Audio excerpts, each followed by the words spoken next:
Hello, and welcome to episode 42.5 of Ranking of Saturn. Today we're going to take an extended look at a game that I don't think anyone would describe as a classic of the system, but it is an interesting one, and it's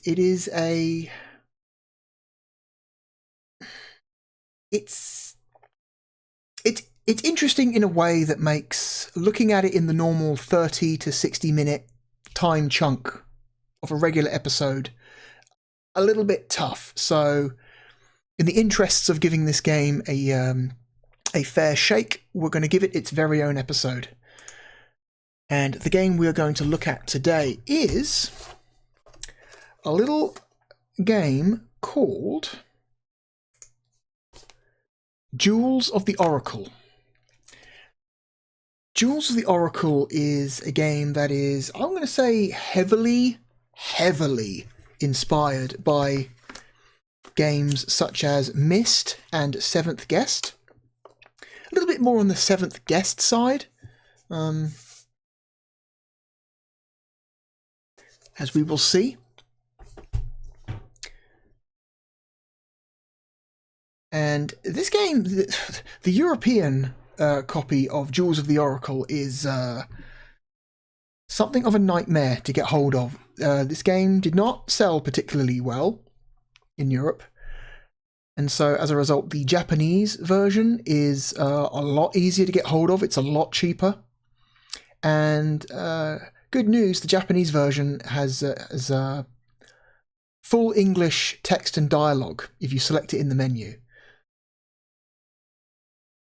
Funnily enough, Jewels of the Oracle is one of the very, very few Sega Saturn games that will actually detect what language you have your system set to, and will automatically set the default language of the game to whatever your system language is, which is a nice feature that I think, more games should have used. But they didn't. Okay.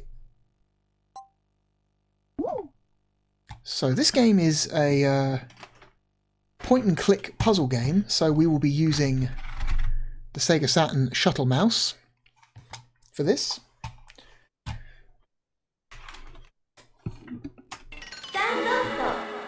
Published by Sunsoft. Sunsoft made a lot of money off of Myst, and you get the sense that they were in the market for something similar at the time.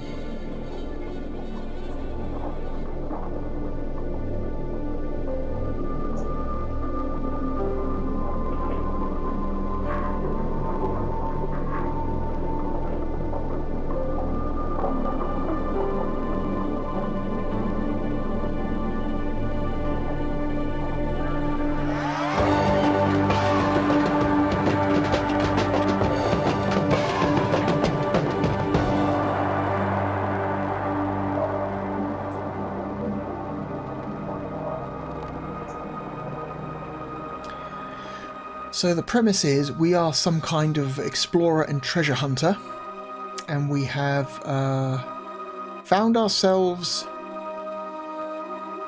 in a strange hidden tomb.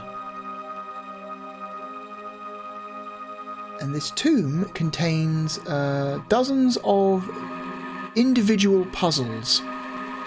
Completing each puzzle earns you a precious gem. Earn all the precious gems, and you get to see a somewhat interesting ending.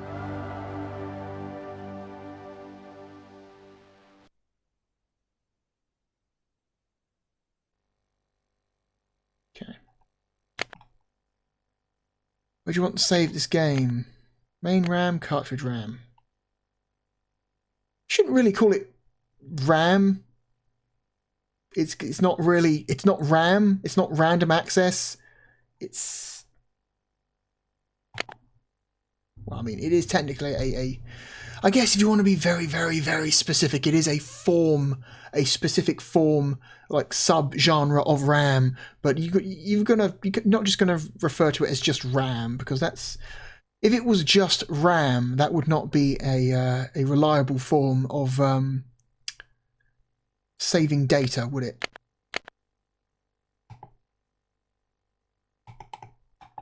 Oh god, is it? Okay, start button to select. Okay, so we're going to set the cursor to fast. Text is on. Text means subtitles. There's a lot of speech in this game. And so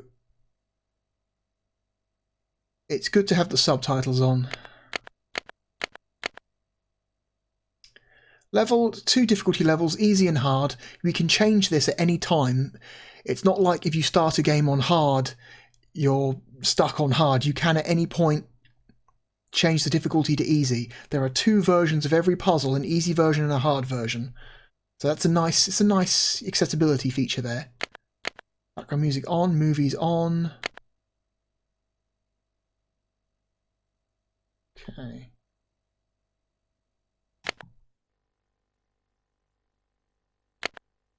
And yeah, supports English, French, German, and Japanese. And so if you were to put this game into a console where the system is set to Japanese, it would automatically, when you boot it up, start in Japanese. Much as the same way the Japanese version would automatically start in English if you booted it on a system set to English, which is, again, a nice feature. All right. Oh, yeah, look at this nice modern mouse speeds. Oh, my God. Oh, so many of these old games that use mice are like, you're limited to such an incredibly low speed for the mouse that it's, even with a mouse, it's kind of sluggish and annoying to play. Anyway, like Myst or Seventh Guest, you just click on directions, click on doors, click on switches, things like that to interact.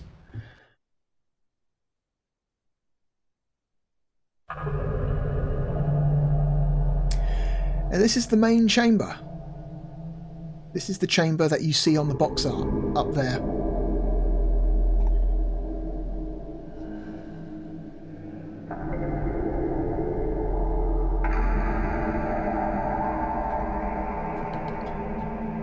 There's nothing really to do here yet. So all there really is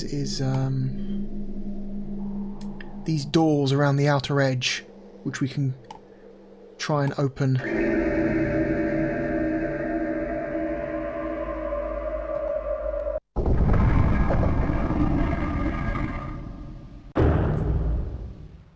I'll turn down the sound just a little bit.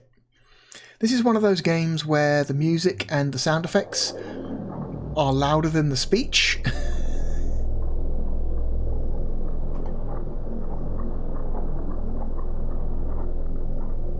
So we make our way into this room, we find this altar with a precious jewel-encrusted treasure sitting atop it. And this is, you know, as an explorer and treasure hunter, this is exactly the kind of shit that we look for, right? This is it, man. Job done. Just need to reach out and grab it. But oh no.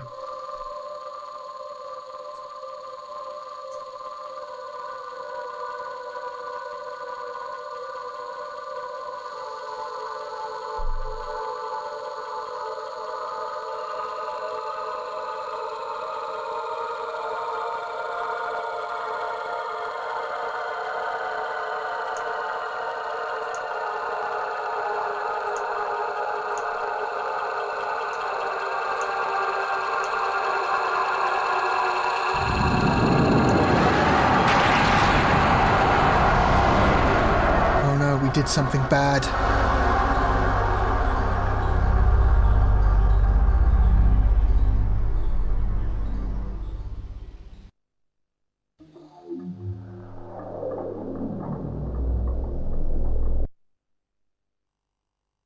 it has begun. You shall go with me. Our city and our ways will you embrace. So yeah, so now at the top of the screen we've got this weird triangle shape, and if we click on the triangle shape it becomes a face. And so this is the oracle. This is the titular oracle, and his job is to give you hints. Retrace your eager steps and seek the jewels of inward light. Okay. This game originally came out on PC and Mac, and then received home ports to both the Saturn and PlayStation. I've never seen the PlayStation version. I'm sure it's fine.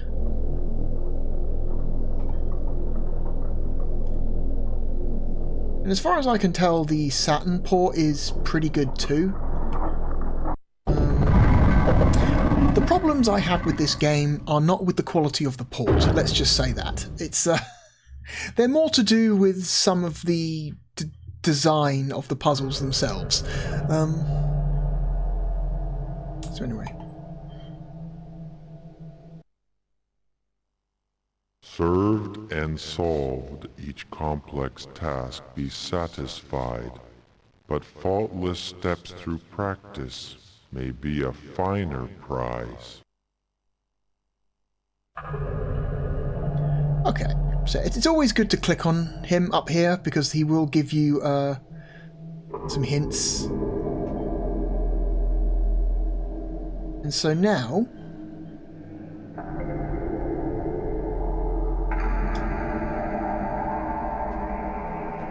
these stones should do something. Yep, here we go. So now when we click on these stones around the well, you see that there are pictures in the water.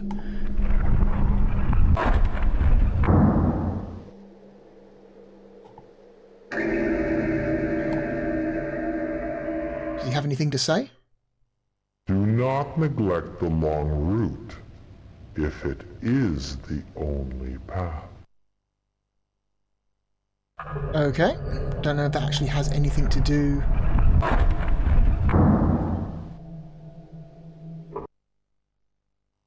Do not display strategy with spirituality. Your spiritual self must be your strategic self. Okay, a lot of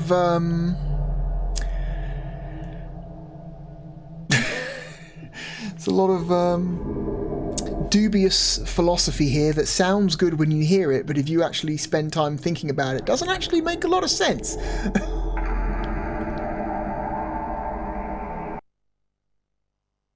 Served and solved each complex task, be satisfied, but faultless step.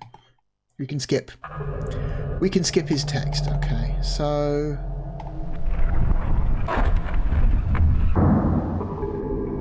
let's just pick this one, it's fine. And then we click the picture in the middle. And that will take us to the puzzle that we selected. So that's kind of the seventh guest thing about this game, which I think makes it more like Seventh Guest than Myst. Myst's puzzles were more environmental, more, you know, spread around, and you know, they weren't divided and segmented into set areas for each individual puzzle. In Seventh Guest they were, like, there was a completely different puzzle in every room in that game, and that's kind of the same in this game. You can leave the puzzle at any time if you want to. Oof.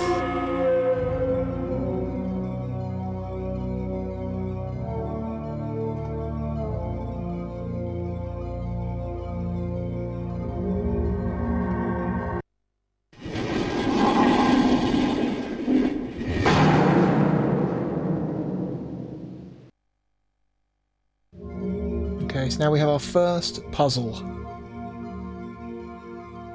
Alright, we just need to click on the tiles and place them in the correct order. Let's see what the Oracle has to say. This is not a place to risk conjecture. Risk conjecture. They misspelt risk there. It said Rick instead of risk. Already spotting typos in the subtitles. Whoops. Perhaps you search too deeply.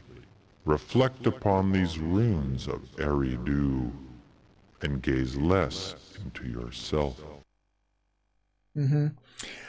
This puzzle is pretty damn easy. It's very... It's easier than it appears. It's if you haven't figured this out just yet. It's I'll tell you in a sec. This is not a place to risk. Okay, now he's only got one hint. So we've got to get these runes in the right order, but how are we supposed to know what order they go in? Which runes are the correct ones, and what order do they go in? Well, this is really easy, and it's the kind of puzzle that if you don't figure out very quickly, will really piss you off. So these are literally just numbers. Numbers with a reflected version. So you see that's a number 1 with the reflected version of a 1 on the left. That's a 2 with a reflection of a 2 on the left. That's a 9 with a reflection of a 9 on the left. You see what I mean? So we want a rune that looks like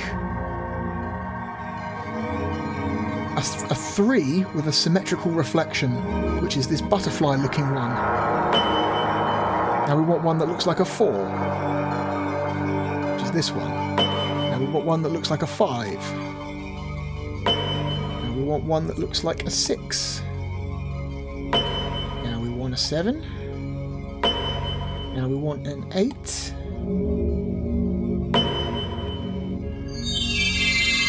Done. See, now we've got the gem, we can exit. That's the first puzzle solved.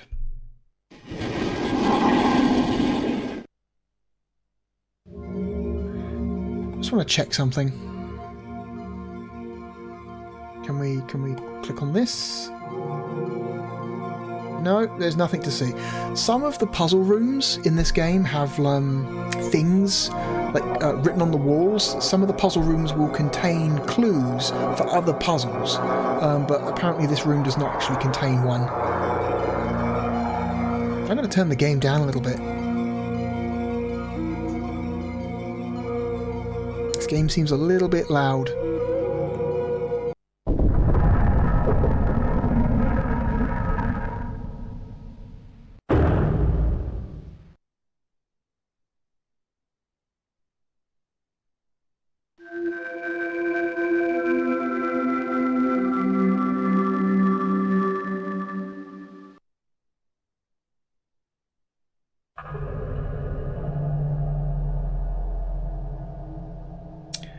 Okay, so now we've got a gem. We need to now drop off the gem. We have to do this for every puzzle. This is maybe one of the more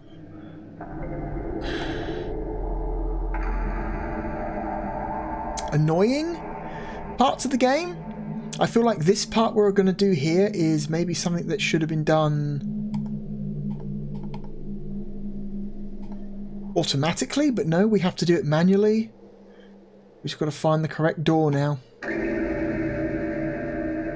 I wish they did a better job of marking what the doors were.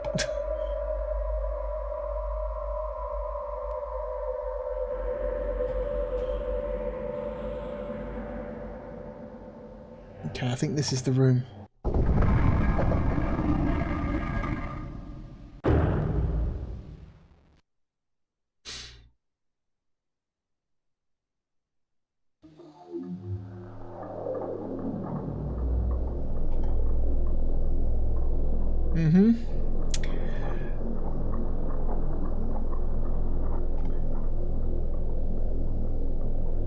Now we have to manually place the gem back on the altar.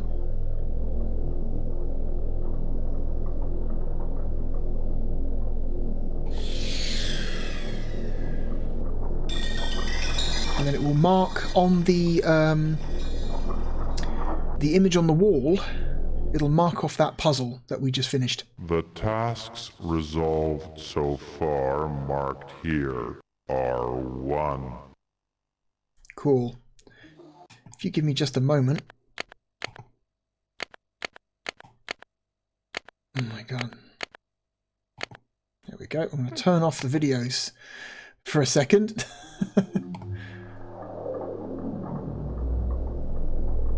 The game is a little bit faster if we turn off the video transitions. Don't worry, I'll turn them back on in a sec. For some reason it doesn't deactivate the doors, but okay, sure.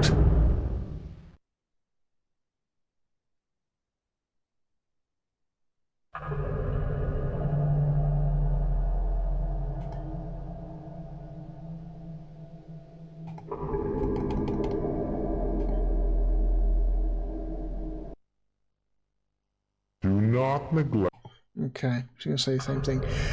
I could have sworn, because each segment of the well that you can approach has a different name. They go by names of houses. Like here. This is an image that I took out of the manual myself.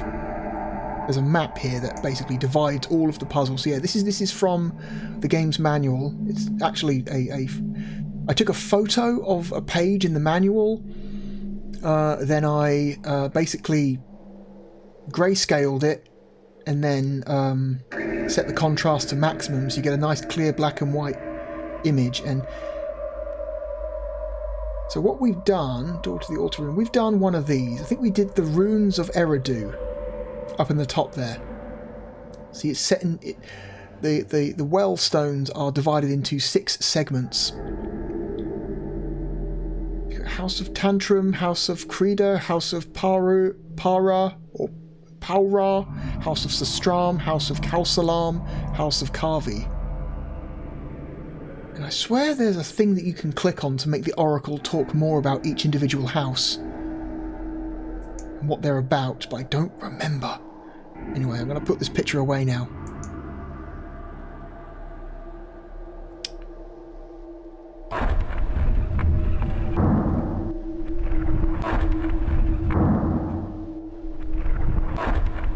That's the one we've just done. Yeah, unfortunately the stones themselves don't get marked. So you have to kind of remember which ones you've already done, which is a little bit...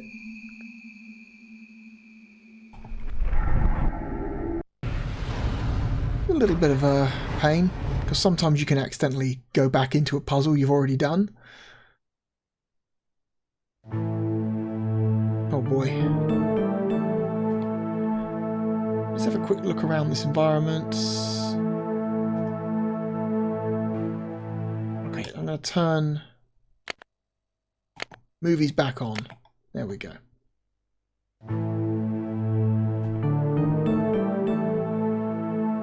No, can't look at that wall. Can't look at that wall, okay.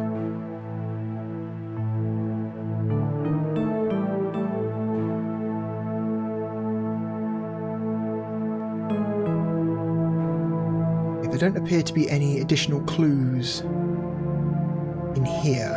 Oh, wow. This entire room for a little box on a shelf. That seems excessive. Did you really need this entire room for this? This massive room? Really? Alright. What is this one?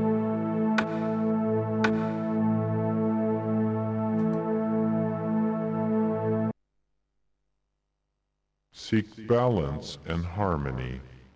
As the moon makes way for the sun at dawn, so shall the sun always make way for the moon.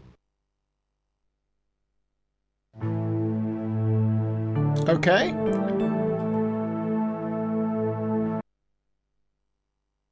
Beware the darker side of confusion and night. Never let the power of chaos overcome day's gentle light. Okay, I think I know what this puzzle is. You know, there's a classic puzzle where you've got, like, it varies occasionally, but you've got, like, oh, there are 3 foxes and 3 chickens on the side of a river, and they need to cross the river. You should never ever let the foxes outnumber the chickens, because that will result in the foxes eating the chickens. As long as there's an equal number of foxes and chickens, or more chickens than foxes, nothing bad will happen. So basically, you've got to get both groups of animals over to the other side of a river, but you can only put 2 in the boat at once. So you have to figure out, okay, what order do I have to move these things around so the foxes don't eat the chickens. Like, it's one of those puzzles that you see occasionally, that there's some kind of variation of it. I think this is that. But instead of foxes and chickens, we've got black counters and white counters. Alright, I think you must always... The boat cannot travel to the other side of the river without at least one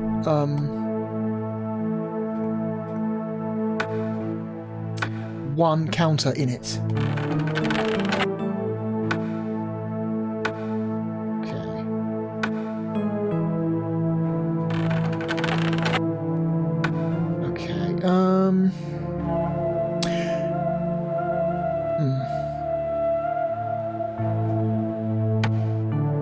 Oh boy, this is a bad idea.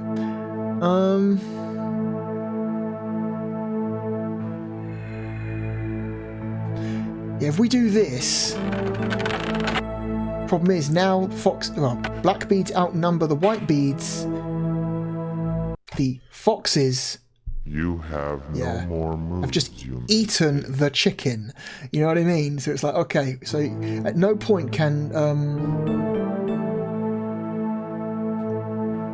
you allow the black beads to outnumber the white beads at any point on either side of the river. So we should go back now. I wonder if there's a fast way to reset the puzzle that doesn't require us completely leaving and then coming back again. Oh man.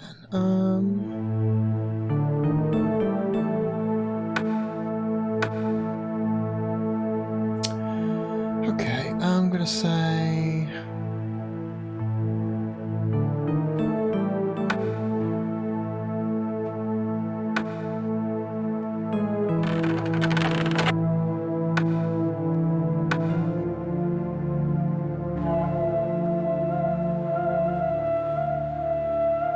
No, because we send the black bead back, they will eat the white beads. So we've got to send the white bead back.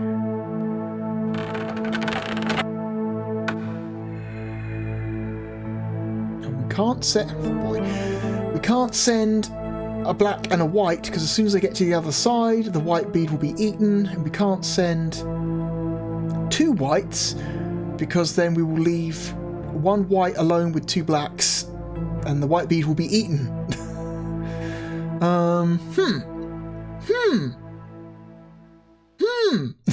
Interesting.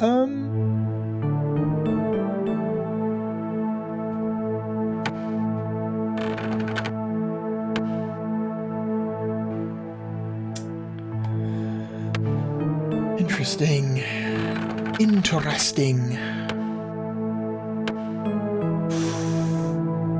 This is a tricky one.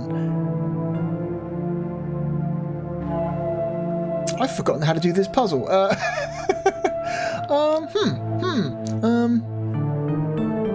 Okay, let's start with 2 blacks again.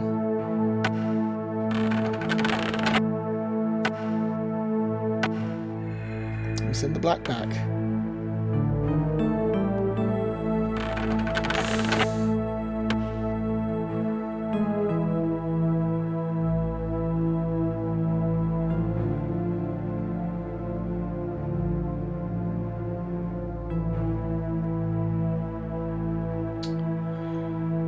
Anything else to say? Seek balance and harmony. As the moon makes way for the sun at dawn, so shall the sun always make way for the moon. What the fuck does that mean? I know what that means. That means the sun must always be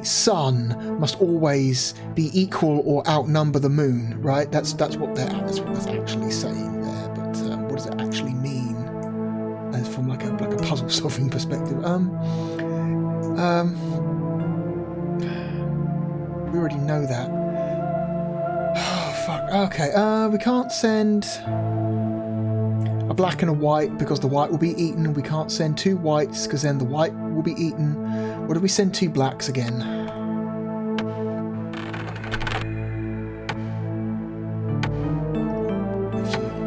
Take one black back to use the boat, which means we can now send two whites because then the whites on this side won't be outnumbered.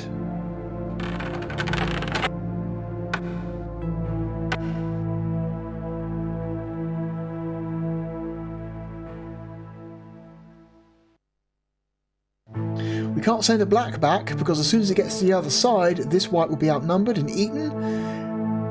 We can't send a white back because then this white will be outnumbered and eaten. What if we send both a black and a white?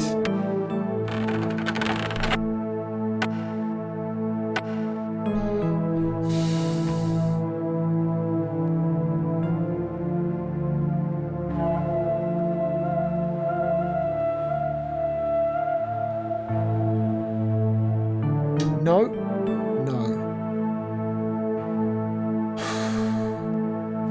Two whites.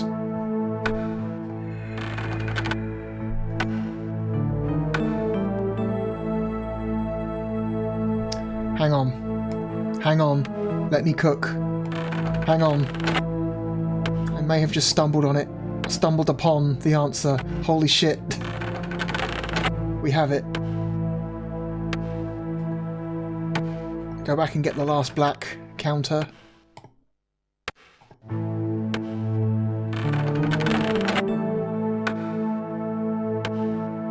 Done.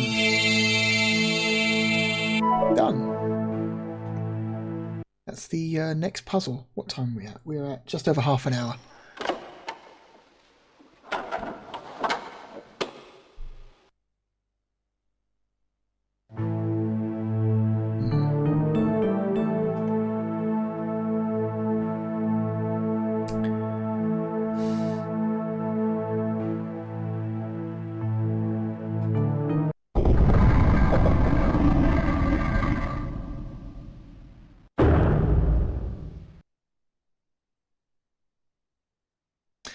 Does he have anything specific to say while I'm holding a gem?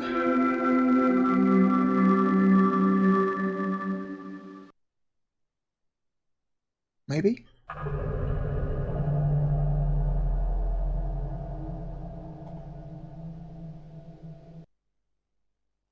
Do not neglect the long route, if it is the only path.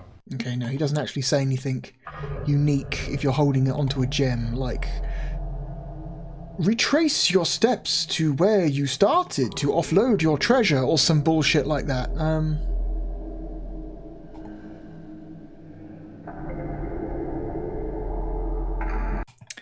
Okay, I'm going to turn off movies again just to speed this process. Oh no, wrong door. Whoops. Speed this process up a little bit.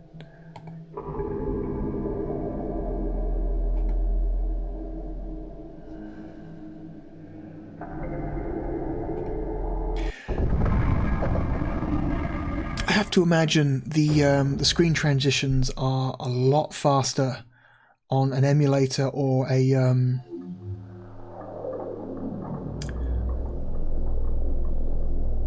ODE, because every time you click on the screen to move to a different screen, you can hear the disc being read. And one of the things that ODEs do is that they greatly speed up the read process of the load times of games. The tasks resolved so far marked here are 2. I suspect this is a game that probably runs a lot faster on just by, you know, putting it on an SD card. But that's not why we're here. We're here to see the games running in their like natural environment, not to play them off an ODE or an emulator. I need to know how the games run loading off a disc.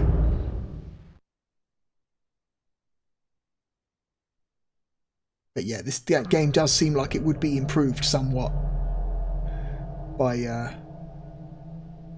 you know, not having it load from an optical drive. Let's try this one.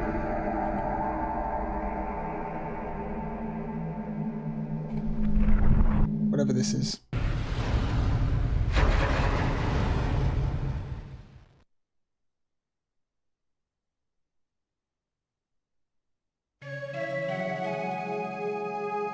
Okay.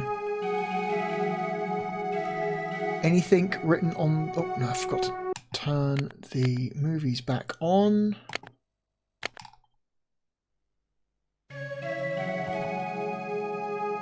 No, nothing written on the wall nearby. Oops.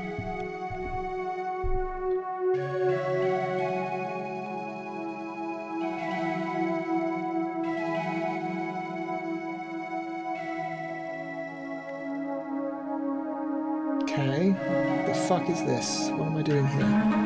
Whoa.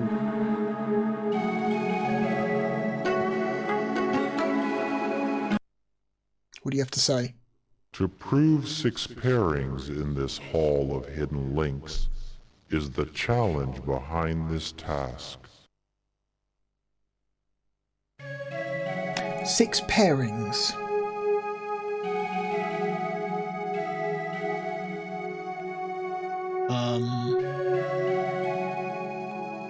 Anything else? To identify these items there is no need, for I will do so if you ask.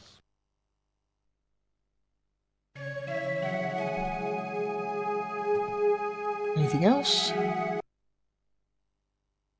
To prove... No.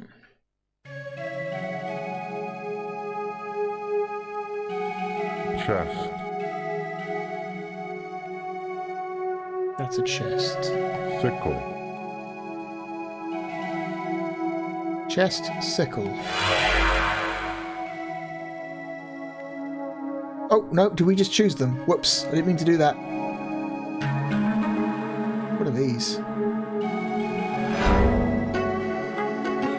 Oh, okay, the left one resets.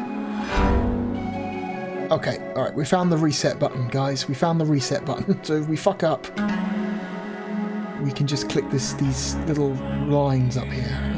Chest, sickle, what is this? Chisel. Chisel. Comb. Comb. Well, let's just click on some stuff to find out what it is, because the resolution of this image is so low. Bracelet. Bracelet. Bowl. Bowl.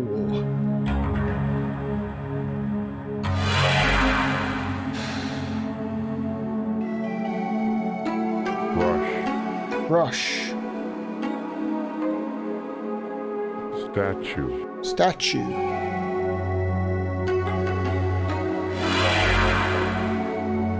Hammer. Hammer. Table. Table.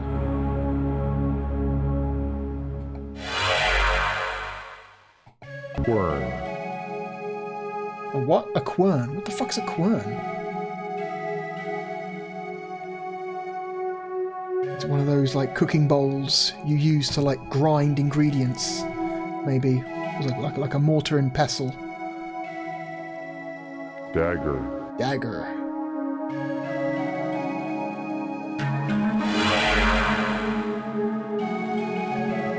Let's reset this. So I've got to find the obvious pairings. I think the hammer and the chisel seems like an obvious pair. Chisel.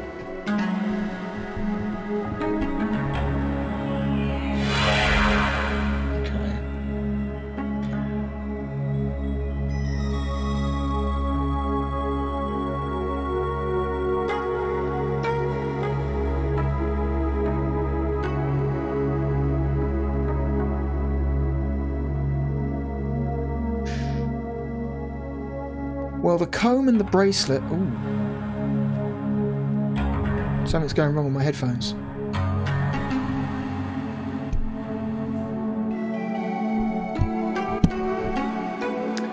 Okay, fixed.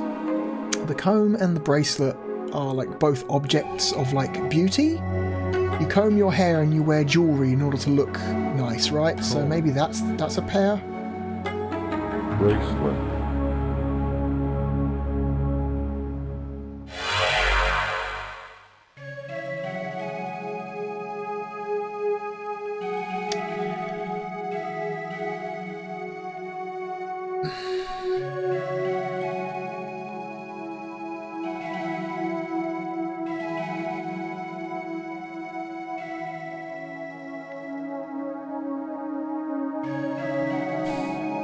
Is the bowl and the quern a pair because they're both things used in cooking or food prep, maybe? Quern.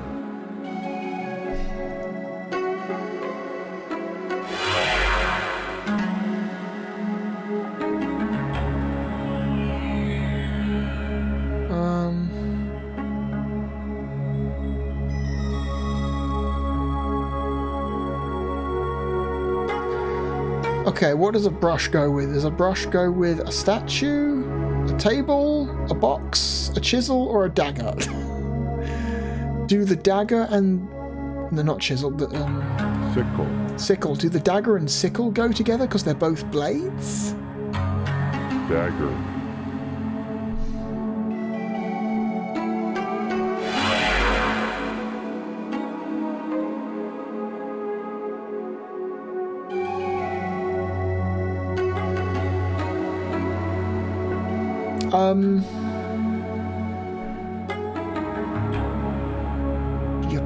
Statue. If you've got a nice statue, you want to like display it, right? It's an ornament. You want people to see it, so you would put it on a table, maybe. Table. We won't actually know if we've done this correctly until we've paired all the items. But why would you pair a brush with a box?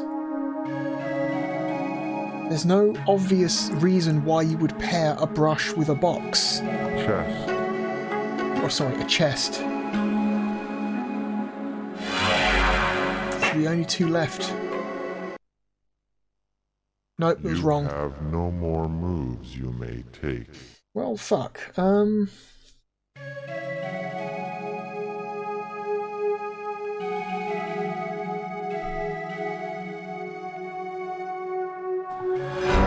Let's try again.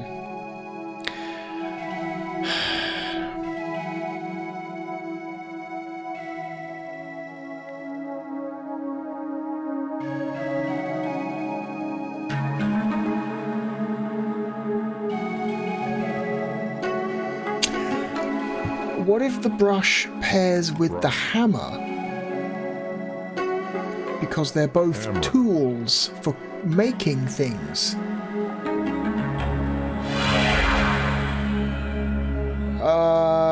What if we pair the bowl with the box because they're both containers? Chest. You both put things in them.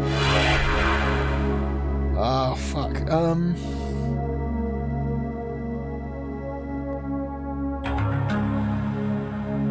What do you normally... What's the kind of thing you normally put in a mortar and pestle? Or a quern, as they're called. It's for like, crushing things to like a fine powder. What if? I don't know. I'm going to look up what a quern is for. Hang on a second. What if? Where's my? There's my browser. There it is. Okay, I'm going to look up what a quern is. And we can... Because I've got a feeling a quern might be used for crushing, like... cereal plants. Like corn or maize or something like that. Hang on. Quern. Is it a quern or a kern? Quernstone are tools for hand grinding a wide variety of materials. Ah, I was right. Especially for various types of grains. Yeah, there we go. Lowest... like wheat or maize. Stuff like that. And you know what other thing in this collection of items deals with things like grain plants? A sickle. Sickle. So what if we combined the quern with the sickle?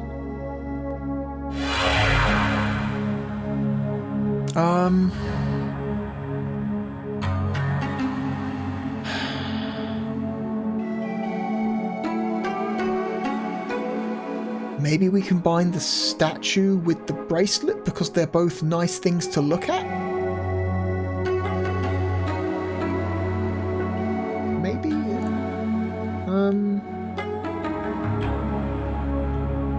Still not convinced. Still not convinced.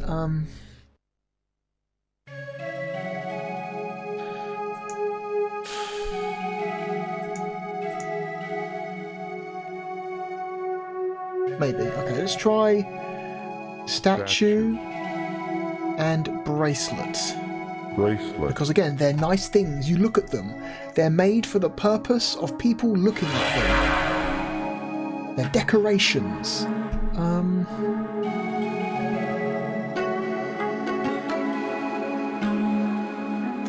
Which leaves us a table, a dagger, a comb, and a chisel.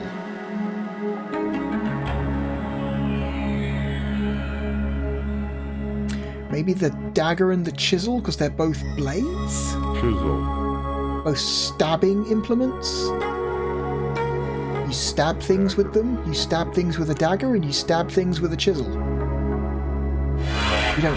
Well, technically you don't stab things with a chisel, you chisel things with a chisel, but it's the same...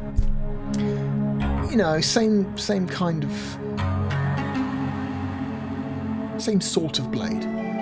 We have a comb and a table. Table.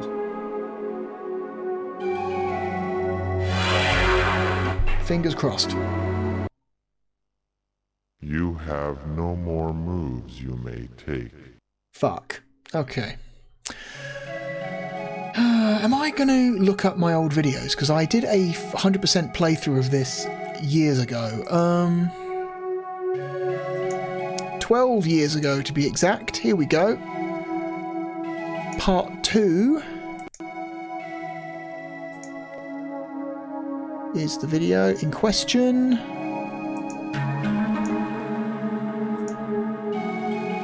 And playback speed is 2. So we're going to see what I do. I'm going to see what I do in my own video, my own 12-year-old video, because I don't remember what the fuck to do.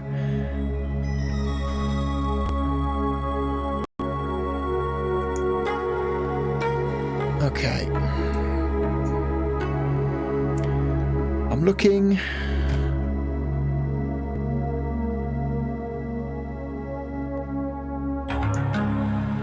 I'm selecting bracelet.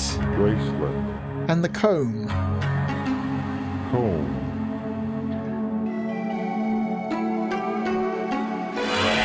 I'm selecting bowl and the chest.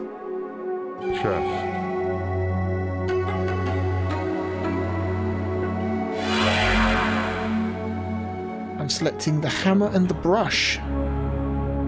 So I was right about that connection. I'm selecting the statue and the table.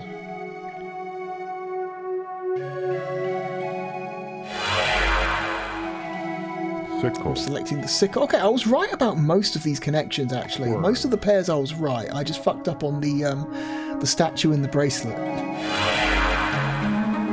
Okay. Chisel. I was close. I was close. Dagger. Anyway. I was really close. So we got ourselves another gem.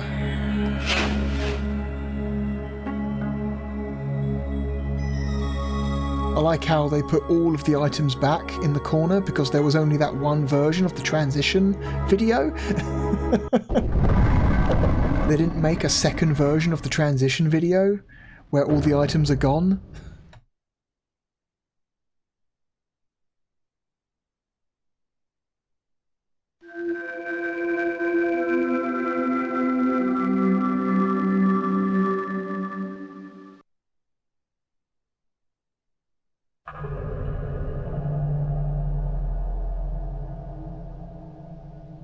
Okay.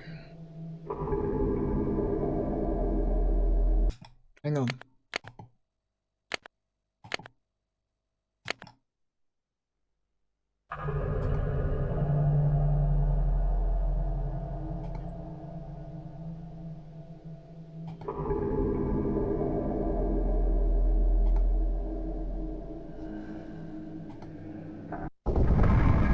Speed this up a little bit.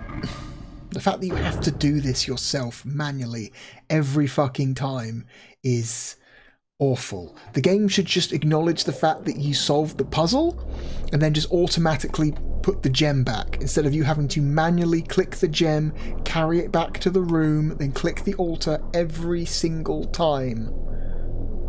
Oh my god.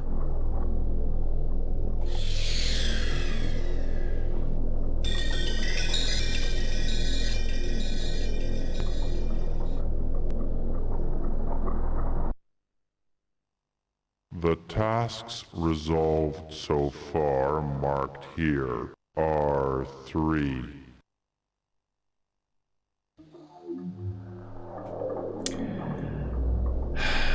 Okay.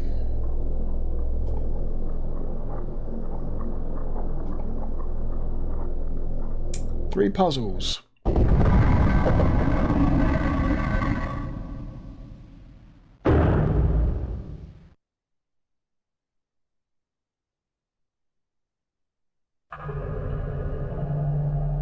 How many puzzles are there in the game?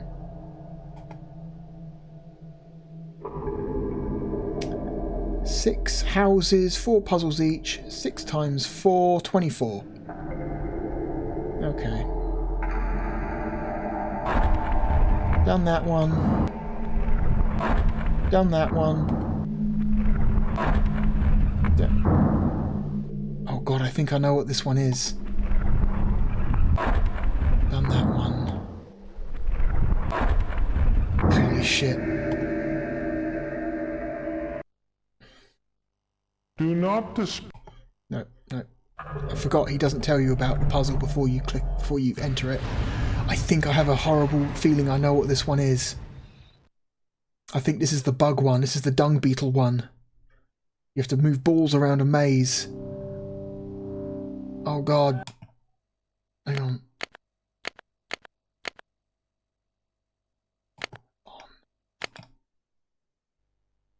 Yeah, this is familiar. Oh, hey, there's a... Is there a thing on that wall? Hang on.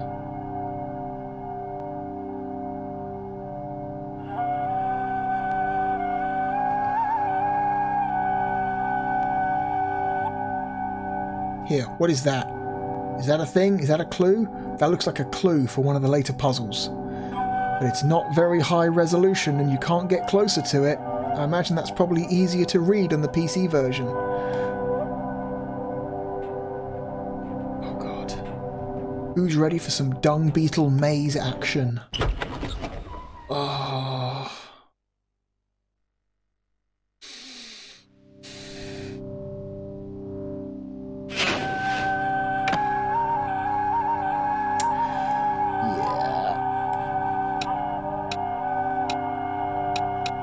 Okay, so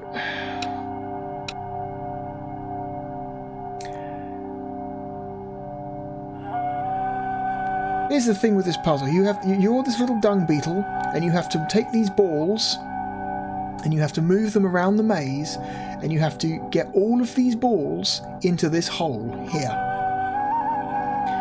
And you have to move the balls in the correct order without getting yourself trapped or trapping one of the balls in a position that you can't get it out of. So you have to be very careful with your movements.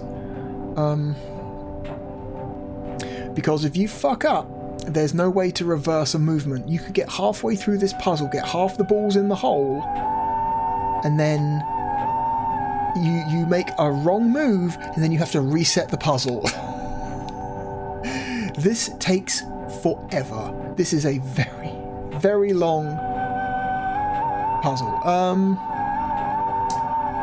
Might not do this one because of how long it takes and the potential for frustration. So we're going to. So you can move the beetle using these little buttons down here, but doing it like this is extremely long.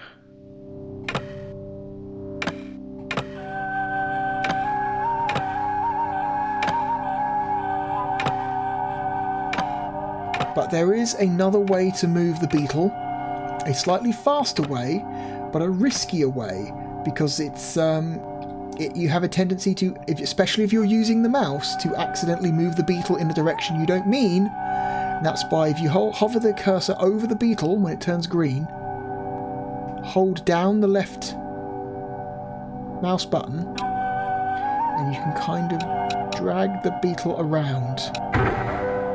But you have to be very careful. And so you can accidentally knock into a ball in a way that you don't intend and fuck yourself. So when you're close to a ball, you should use these buttons down here, or these switches, even though it is incredibly slow. Okay. Okay.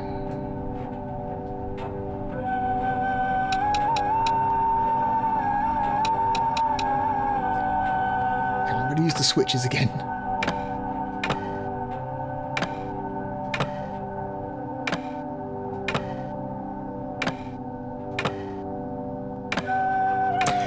The video I have of this puzzle on my channel, in my Jewels of the Oracle playthrough, it took me over an hour to finish this puzzle, and that's without any mistakes. Because I was exclusively using the switches, because I didn't want to accidentally fuck up and make a wrong move that screwed me.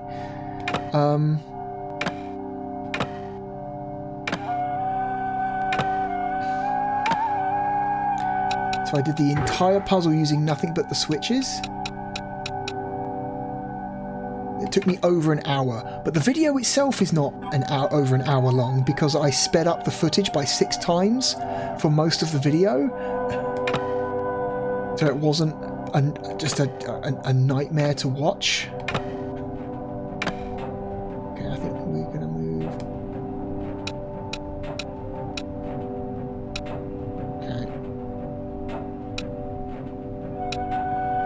Very careful with them.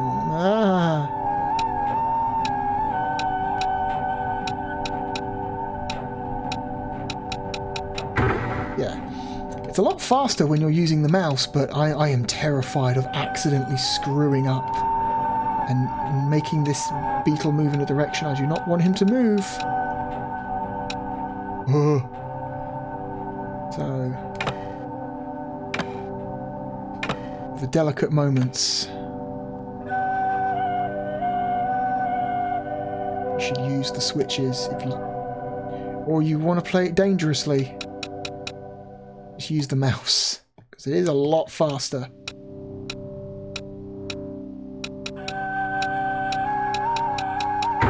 Okay.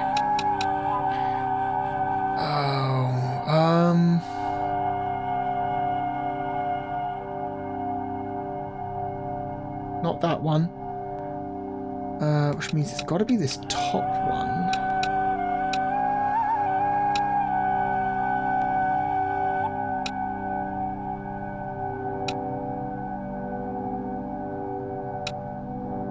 Move that one over, up, push that over. Let's live dangerously. Let's use the mouse.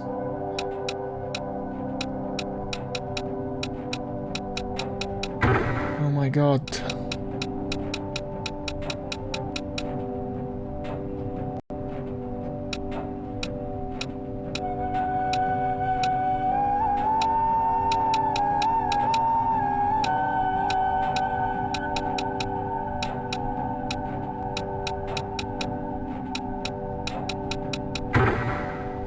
This is so much faster than using the switches, but oh my god, my heart is beating in my chest, because if I screw up, there's no rewind button. You just have to reset the puzzle to the start again.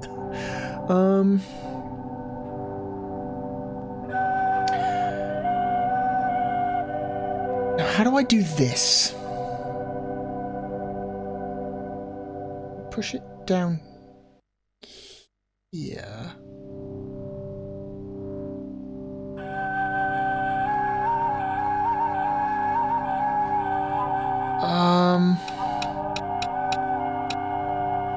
Because I can't get it up.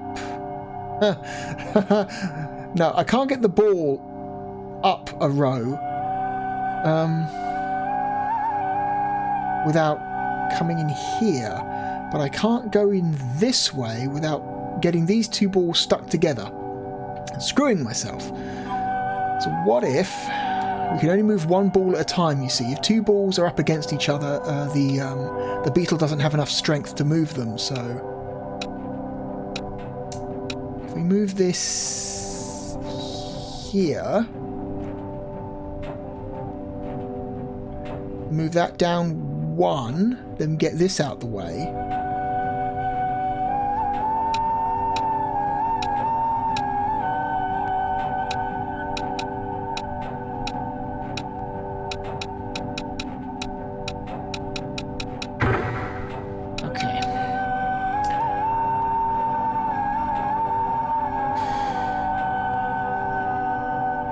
See, now I don't know. Can't move that down, because that'll... God. We'll come back to that group. Come back to that group. We'll do this group for now.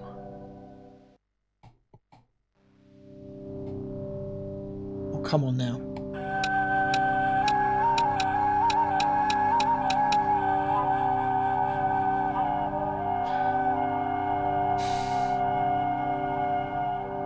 That over? No.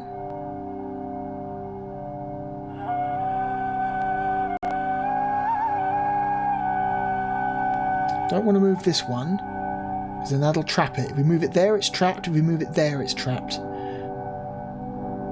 We might get away. This is a hard one. This is definitely one of the harder puzzles in the game.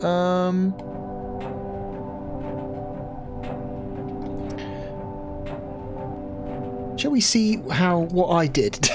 let's look at the footage, shall we? Let's.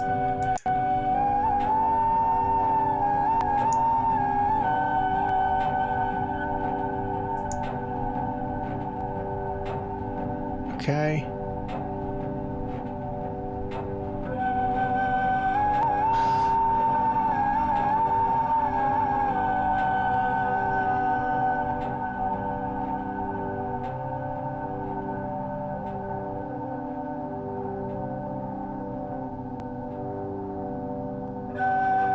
Oh, I may have screwed up.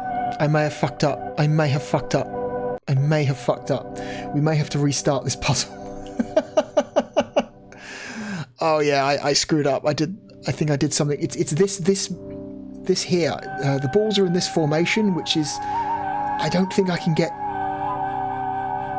I need to clear some of these balls out first before I moved this ball down into the group. I may have just screwed myself.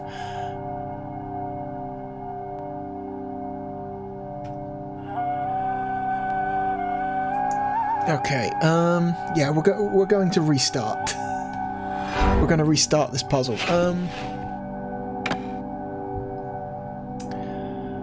So we start off the same. That one down here. So the first few were correct.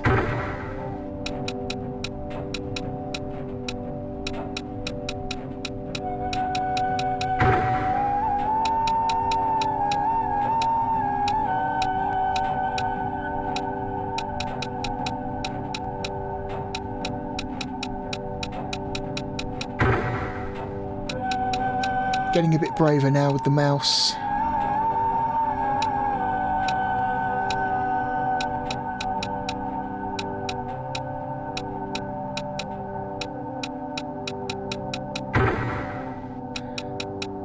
So here's where we went wrong.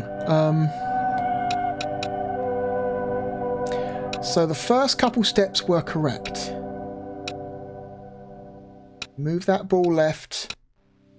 Move that ball left. We can, in fact,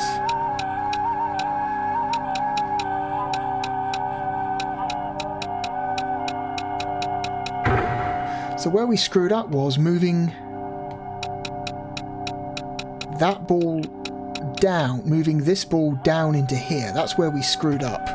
Or, well, I screwed up. Let me just look ahead a little bit.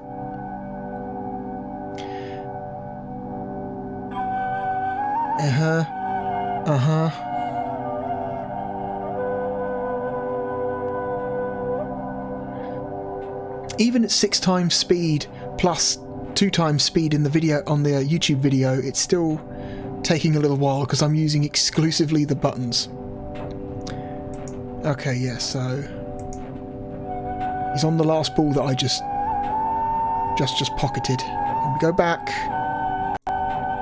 And then, yeah, we get that one. Then we get this one up here, the top left.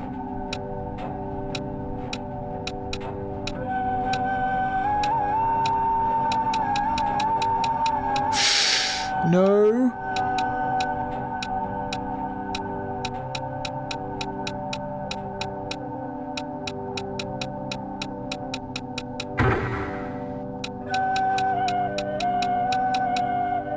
And then, okay, this is the part where we absolutely screwed up.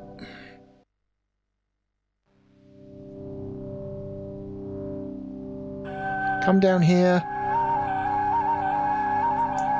Okay, move that guy up there. That guy. Ah, okay.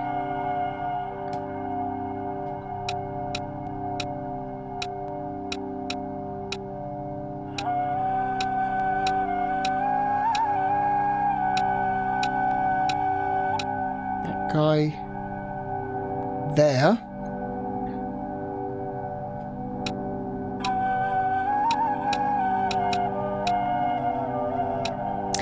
That guy up.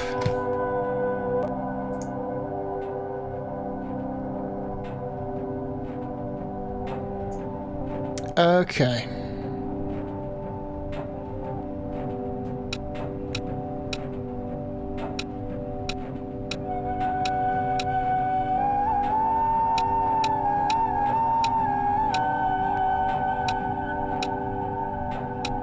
Down.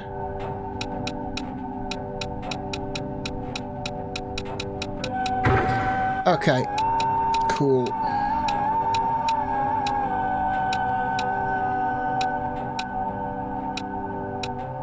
Now there's a clear path for how to deal with the rest of these. That was the tricky bit. That was the bit I wasn't sure of.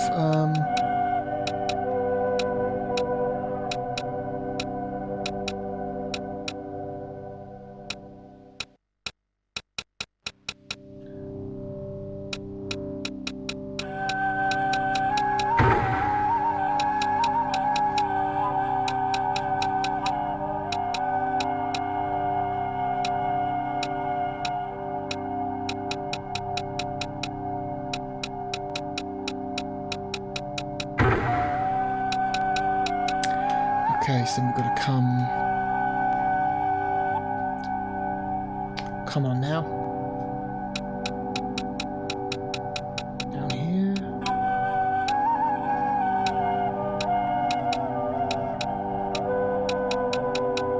Move it through there. Okay.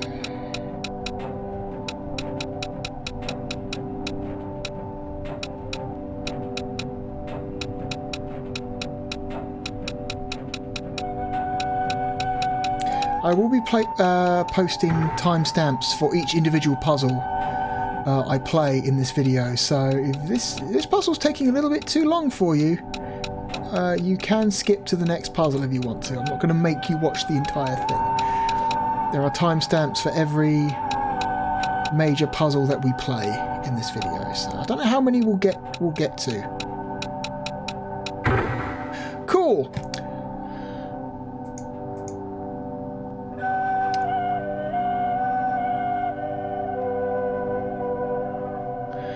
Okay, so where do we go from here?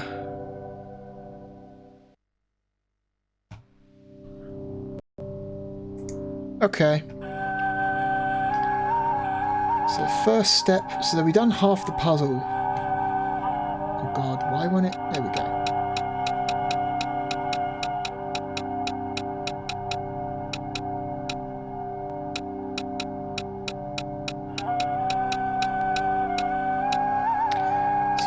Come down here and you move this ball over here. And then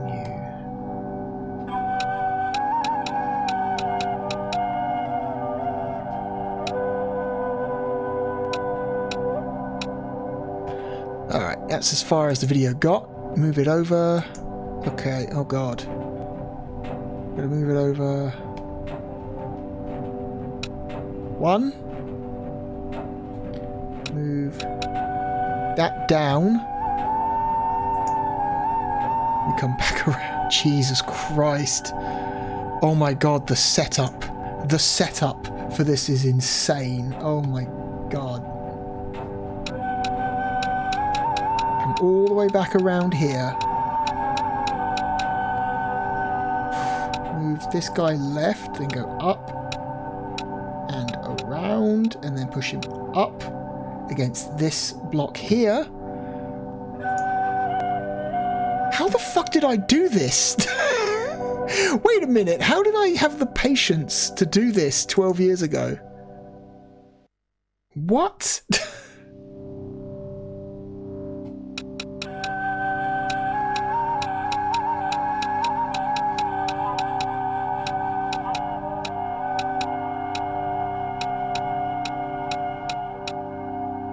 Oh my god. Yeah, and you move all the way around. Oh my fucking Christ. The amount of pre-setup you have to do on this side of the maze before you can start sinking balls is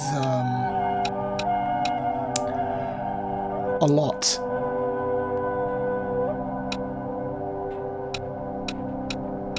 Okay.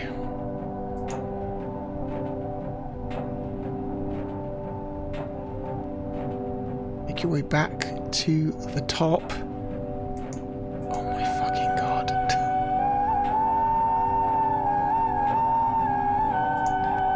What? Okay. The thing I just did here was pointless.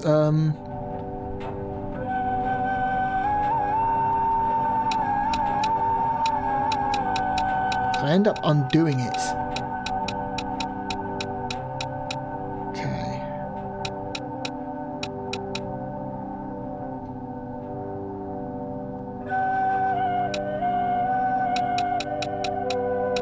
Put that over there.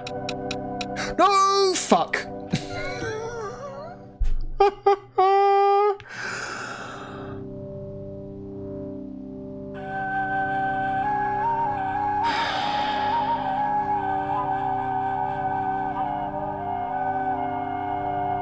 There's no way to undo that, is there?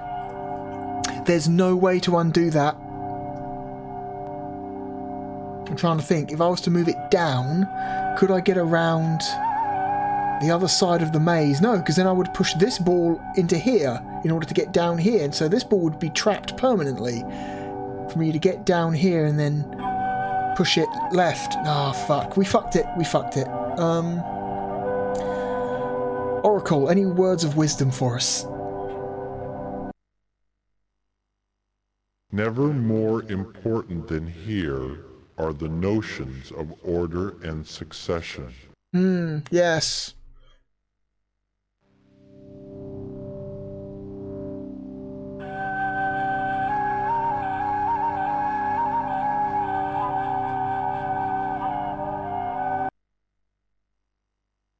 Distant strategies may require unforeseen arrangements.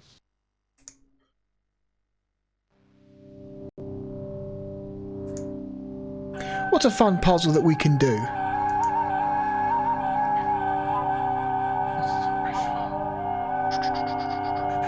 Alright, we're going to get out of here. We're not going to do this puzzle anymore. You've seen what makes this puzzle so hard and hellish to play.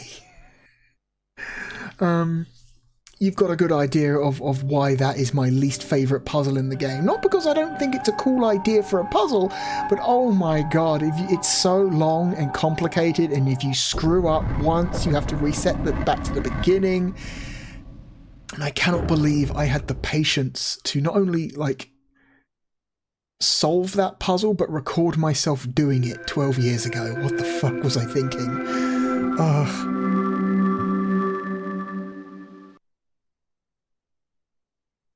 There's a puzzle called The Horses of Asvah. That's a fun name. So we bring up the map.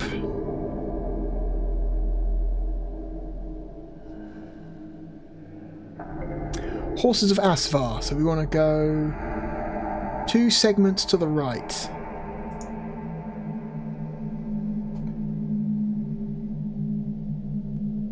It's opposite the third door that we are yet to try and open. This door here doesn't open until you finish the game.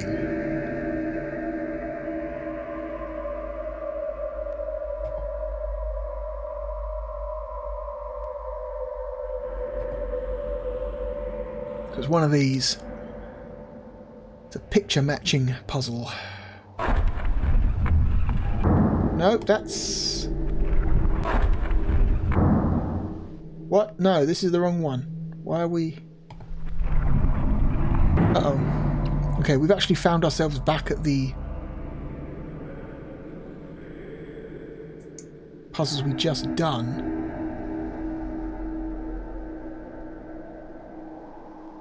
Which is annoying.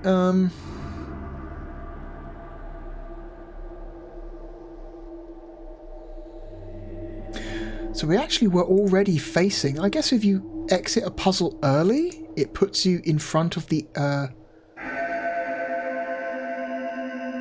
door?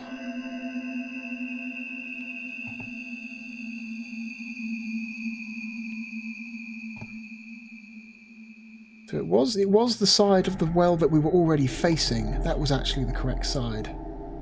I wish the game did a better job of, like, telling you which puzzles were which instead of forcing you to figure out what the fuck they are by referring to a map in the manual.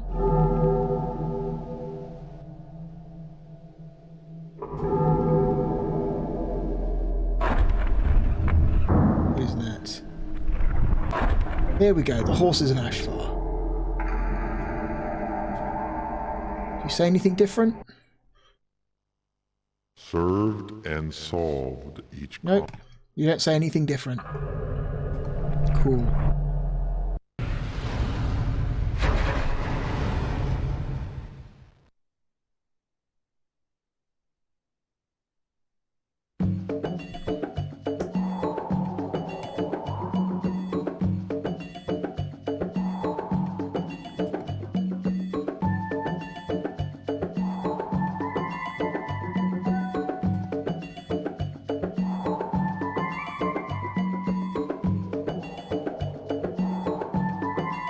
What's this?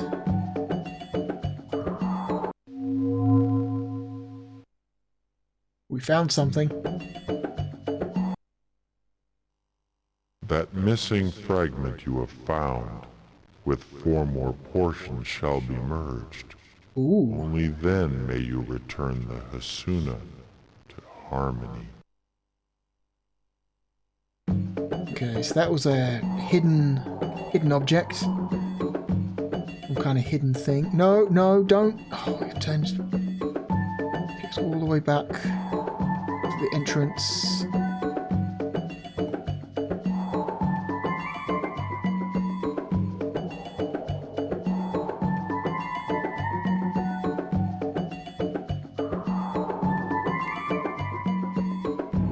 Question: if this room is meant to be a stable where horses are kept, but seemingly the only exit to this room is through a human-sized door, how are you supposed to get horses in and out of this room? I don't think you can.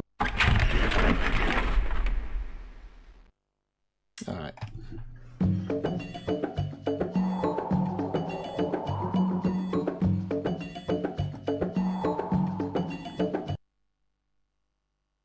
As if by reins such horses can be drawn, but in their turn it is the horse that rides the Ratha. Okay.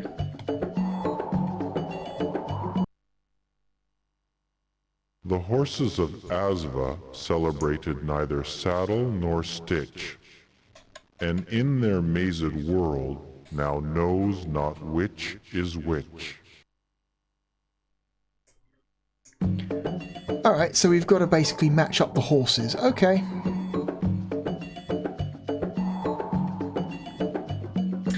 I'm guessing we have to prioritise the red and blue horses, because there seem to be significantly more yellow horses here than red and blue.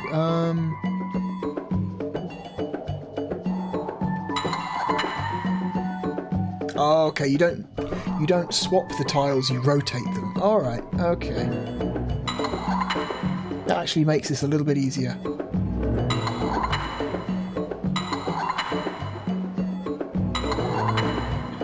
Okay, so every horse that straddles 2 tiles must match the colour of the other horse.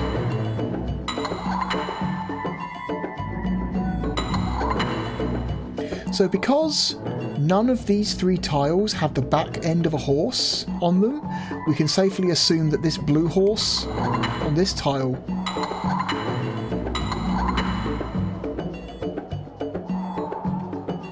no, that doesn't make any sense, because there's no...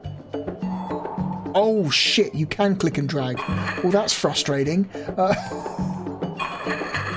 Alright, so that just increased the possible... the possible solutions for this puzzle by several orders of magnitude.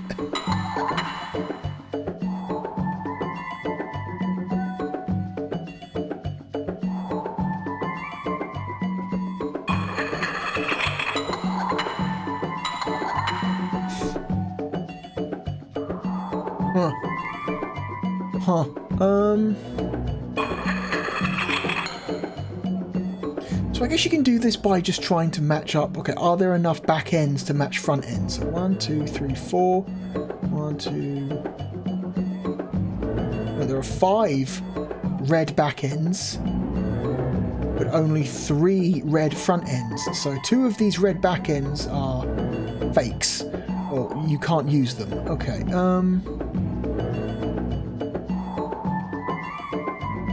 Again, there are 6 blue front ends, but only 3 blue back ends. Uh-huh.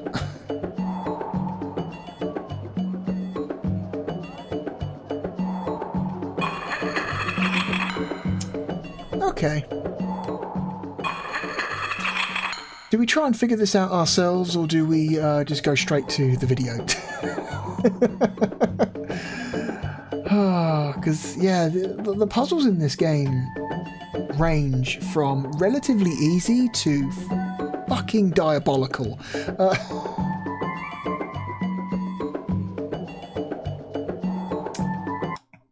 What if we were to... Oh, can't change the level right now.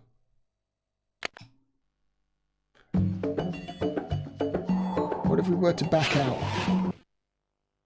Maybe it's because we're staring at the puzzle that we can't do it? Yeah, look, we can change it now. We changed the puzzle to easy. So we get the easier version of this same puzzle. Because I don't really have... Oh, I just can't, man. It's late at night. I'm mentally a little bit spent right now. I can't really do this kind of thing. And I don't really want to have to sit here for an hour solving one puzzle, because that doesn't make for a very entertaining video.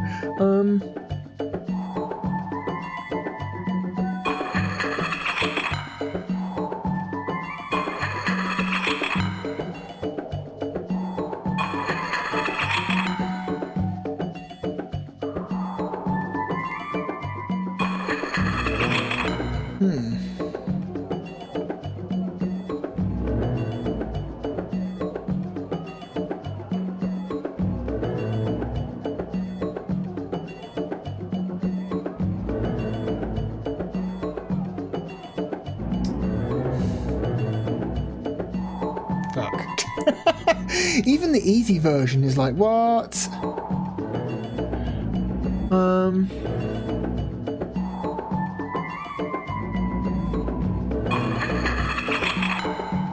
that something?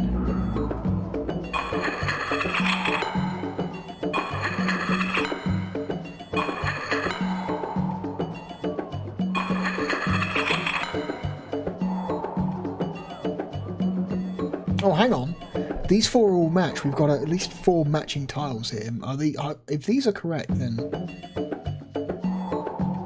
I don't know. Shit.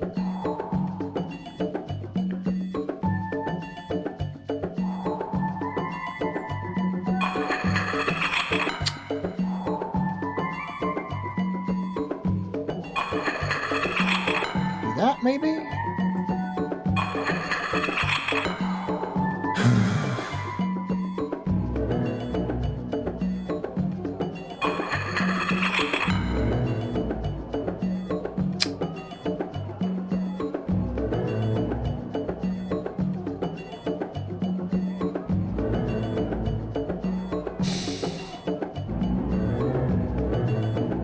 Alright, well the problem is all of my videos are based on the hard versions of the puzzles, so...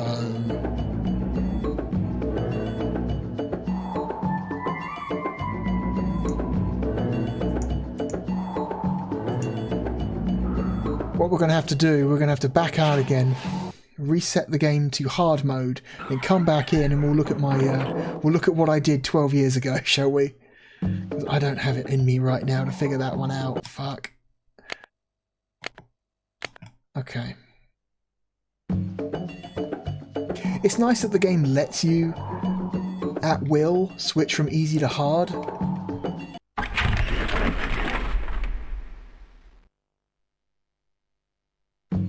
It's a nice feature.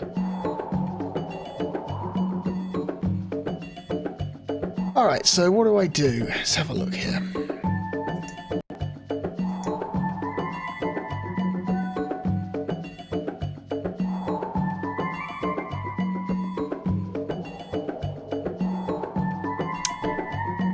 I rotate the top left to the red horse is facing up.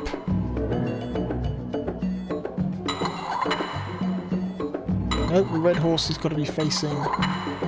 Oh shit, what did I do? I missed the step. Hang on, hang on. Red horse facing right. Swap the middle tile with the bottom left tile. Then I rotated the bottom left so the blue horse is facing down.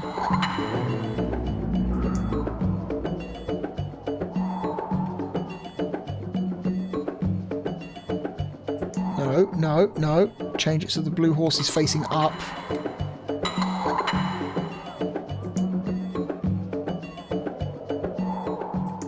I traded the top right for the middle.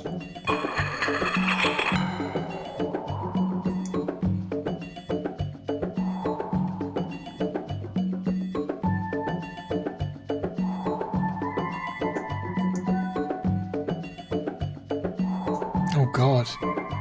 Had it so the red portion of the horse, red horse is on the right.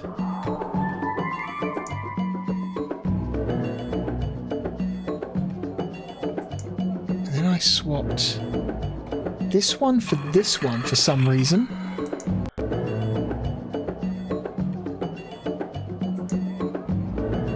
And then rotated it 180 degrees.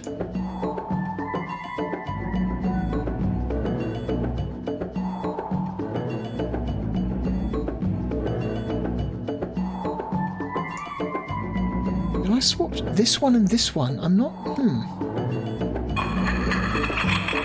Okay.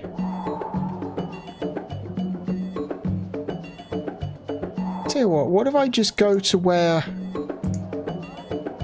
the puzzle is complete and then just try to copy that, yeah? How about I just do that? Instead of watching myself do each individual move. That would be an idea.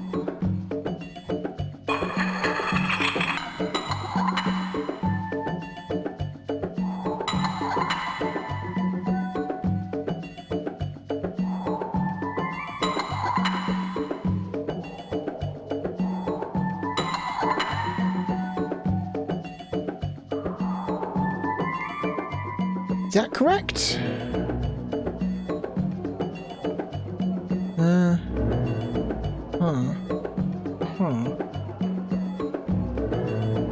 Is that not correct? Why is... That's what it's showing.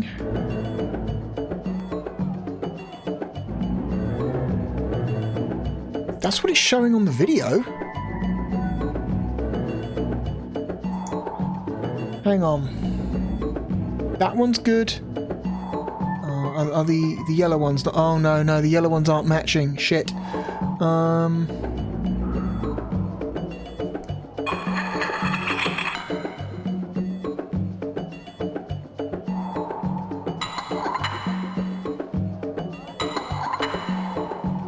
Here we go. That's what it was. I was so focused on the red and the blue ones, I wasn't paying attention to the yellow ones. And we have cheated our way to another gem.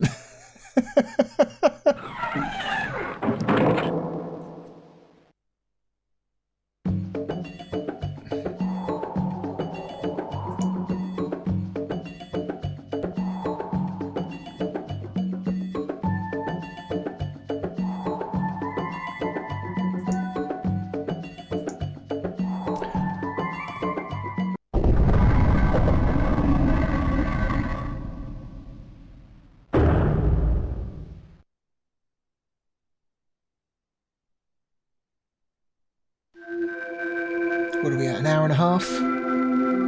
Seems about right. Yeah, this game has a real, like, methodical pace to it. It's...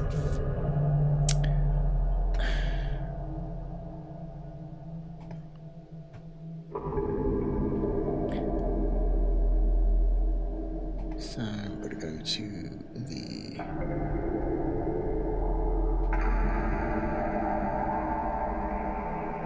Where's the door with the oracle symbol on it? There it is.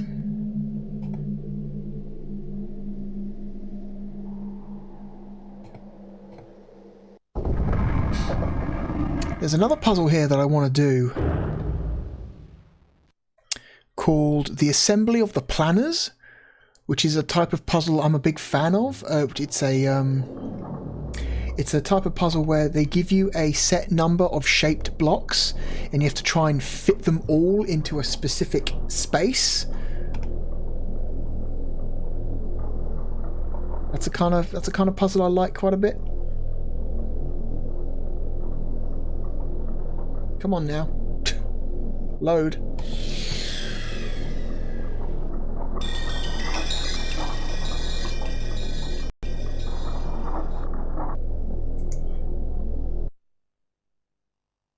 The tasks resolved so far marked here are 4.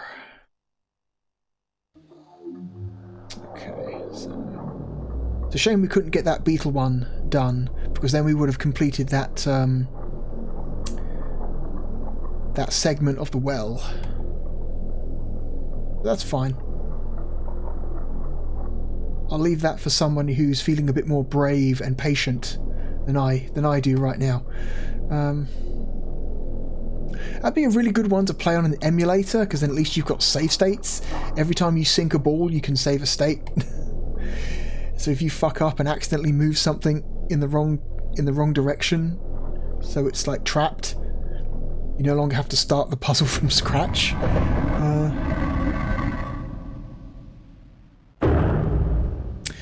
Alright, what was it called again? It was called the Assembly of the Planners. Let's look it up on the map. We're at the door to the altar room. Assembly of the Planners. There it is. I want to go left twice, and it's on the segment that's in front of the exit.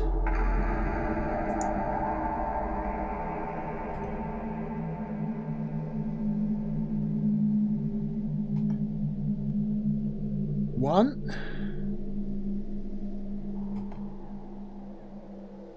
2.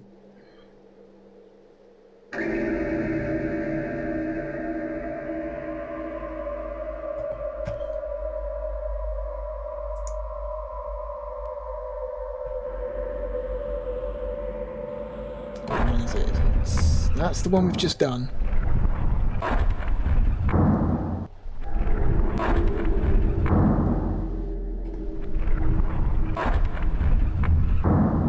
I think it's this one.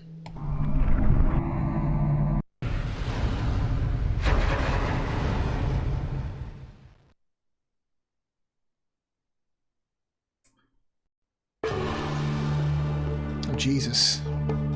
Interesting angle to view the room from.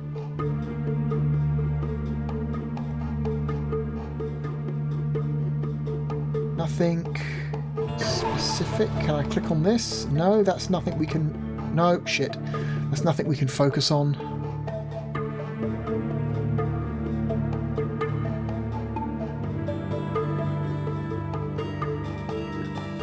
So yeah, we've got this... We approach this, I'm just going to call it a big bloody hole. I don't know why the hole is like spattered with blood. It's a bit horrific, but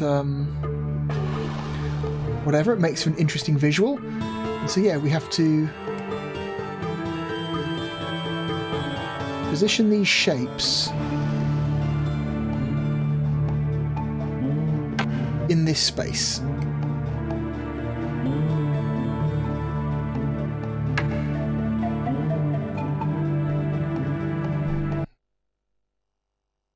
Always regard each part of your plan as unique as each citizen of each house.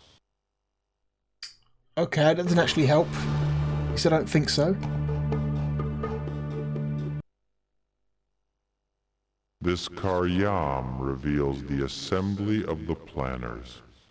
2 years of Kundra's portions must be combined in these dimensions. Yeah, it's not really a clue, but okay, we already know we've got to put the pieces in the hole.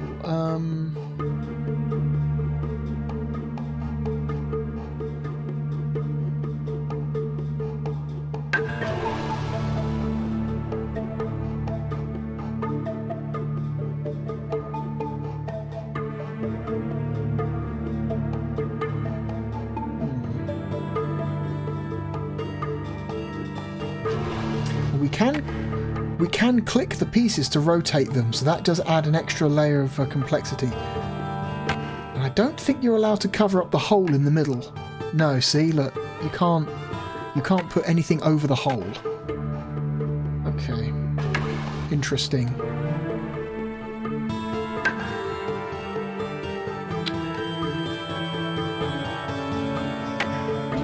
Nope.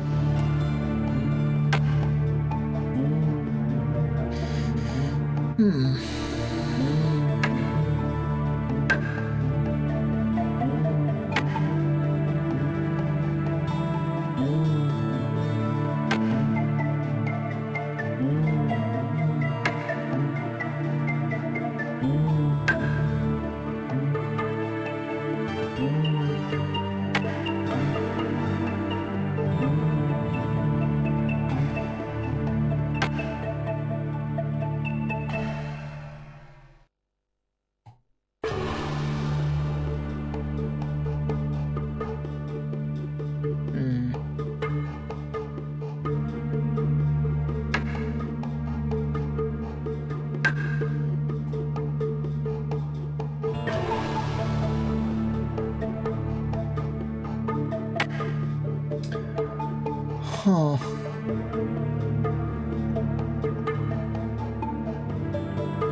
This one's a real mind bender, because yeah, that's not a good place, because then we don't have a piece that's small enough to fit in this gap here, so you've got to keep that in mind. What if we just go straight to the video for this one? Oh my god.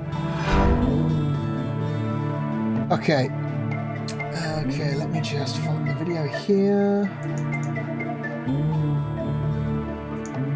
Go straight to the end when it's completed, and we just copy the way it looks completed, shall we? We'll just do that.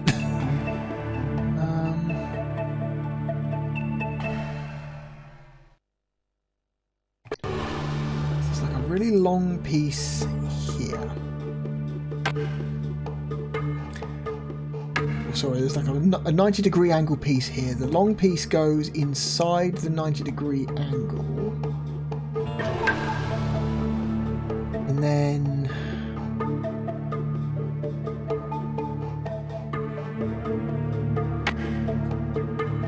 this piece can go here. See, the colours share a lot of the same shapes. So these two are interchangeable. Like, you could have the blue one on top and the yellow one underneath. There's nothing here that suggests that you can only use the blue one on top or only use the yellow one on top. I think it would have been more interesting to have some kind of additional rule where it's like, oh, there must always be, I don't know, a blue piece must always be touching a yellow piece, and a yellow piece must always be touching a blue piece, you know, so you don't cut any of them off. But there doesn't appear to be any rule like that. You can have, you know, you can mix and match the similar pieces as you wish. For example, on the video, the blue piece is here, but I can just move it here and just move that one there.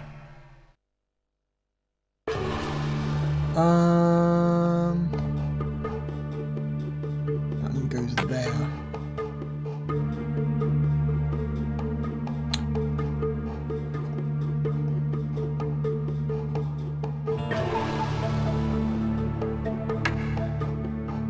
Okay.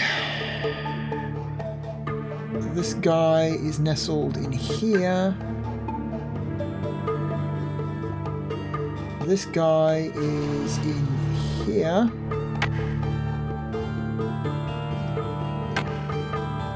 One of these shapes is in here.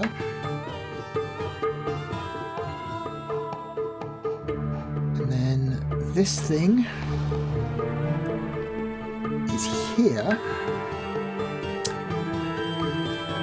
The other one of these is over here. We want a T-piece up here.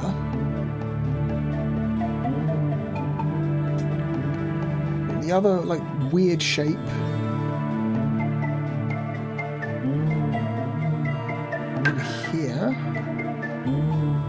this M-shaped piece. And come over here.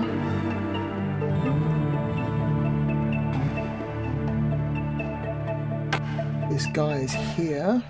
The other M-shaped piece comes down here on this side.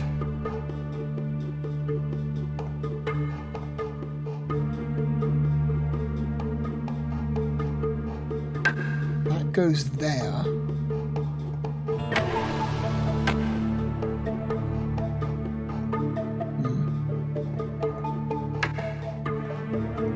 We'll have to use this one in here.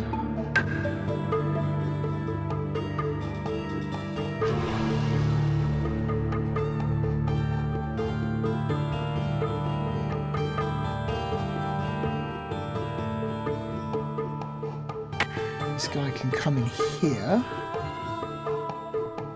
which means this guy has to go in here.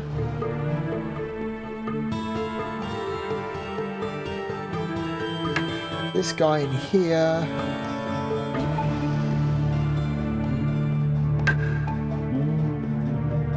And this guy in here.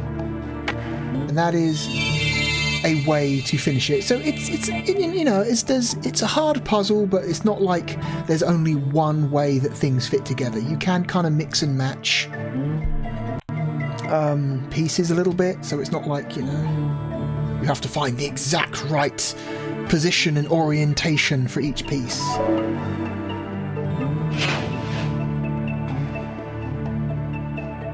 Still tricky though.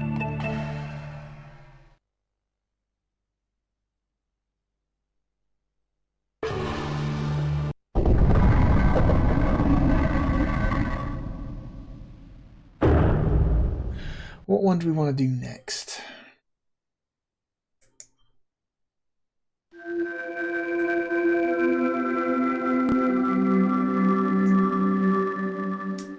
I want to do the maze one. There's a big maze cube somewhere. Path to Mahiman, this one is called. And it's this big ridiculous maze that is like positioned on all 6 sides of a cube, and so it's not just one maze, it's 6 mazes that are all connected together.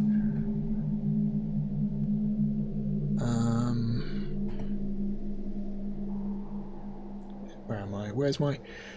trying to orientate myself. Am I here? Yeah, okay, right direction.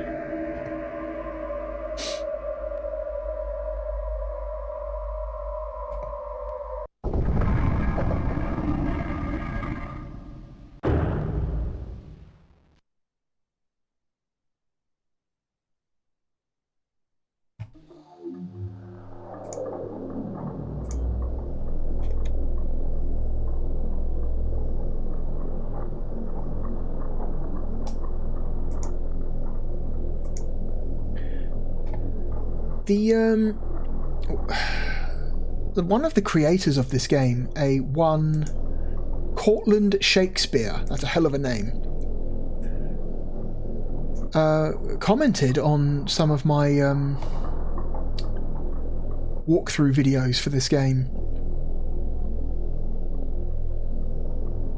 He seemed quite taken by the idea that someone would go through the trouble to make a walkthrough of his game. He seemed quite like, I don't know, he seemed quite happy that people were still making videos about his game so many years later. The tasks resolved. Which is nice. It's always nice to, you know, to see comments from developers under your video.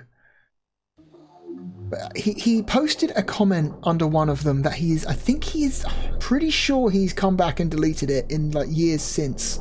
It was there for a long time, but I can't find it anymore. So I'm guessing he may have come back and deleted it at some point, because it was I don't know, it had some interesting information. He basically, the comment was something along the lines of how one of this game's, I don't know, okay, I don't know if Sunsoft published this game on PC or if they just published the console versions, because apparently he said one of the companies responsible for putting this game out, I doubt it was Sunsoft, because Sunsoft wouldn't do this. Apparently there was a company that they were working with responsible for helping to put this game out, and the company was apparently in like serious financial straits, like serious financial trouble, and so instead of paying him and his team the money that they deserved for the job of making the game, they instead took the money that they should have paid him and tried to save their company with it. It was something along those lines. Basically, he basically claimed that one of the major companies associated with this game did not pay him because they were too busy trying to save themselves, which is a interesting story. And kind of understandable that you might come back years later and like delete a comment like that. But he totally did make that comment at one point, and I wish I could find it.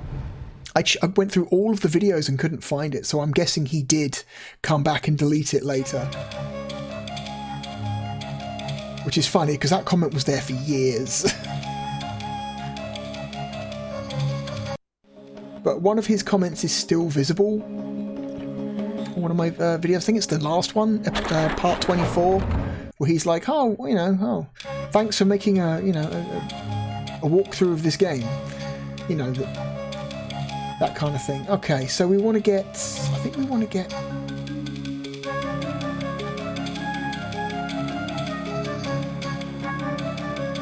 How do we...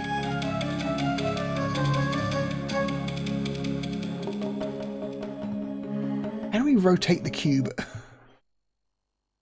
Pursue what path you may, so long as your endeavor leads you to wisdom. Okay. Solve the maze, got it. Although many may follow the one true way, only few may comprehend the path to Mahiman.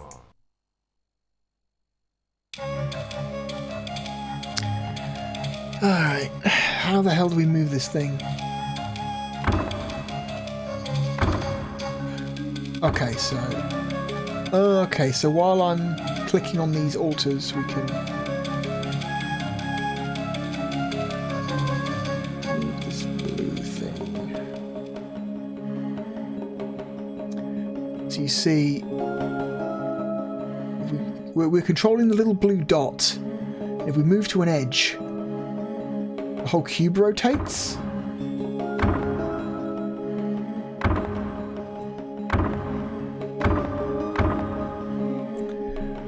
Okay, let's just use the video because I'm not going to solve this. Let's be honest.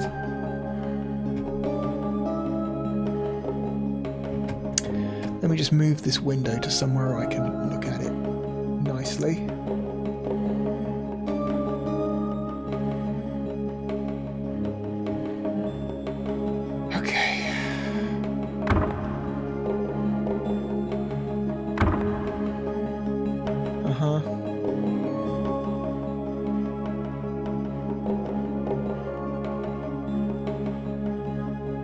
Go the right way. Okay, you can control the blue dot directly with the mouse as well. You don't have to use the things on the side.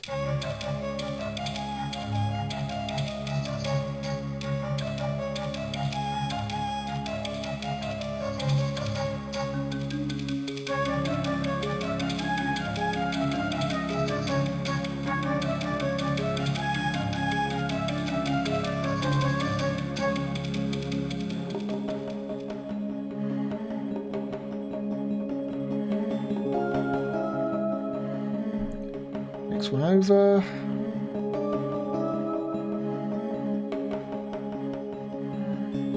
Moving too fast. I can't. It's hard to keep track of where I'm supposed to be going.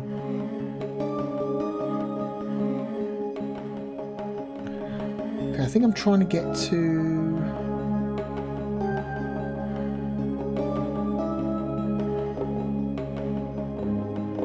If I just follow it to what side of the cube we're trying to get to, I can just figure out my own path there.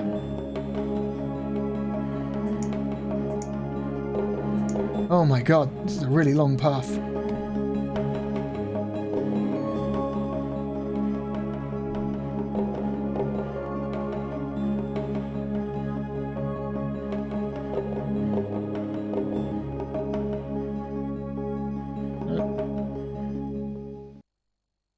Some of these corners are a little tough to navigate.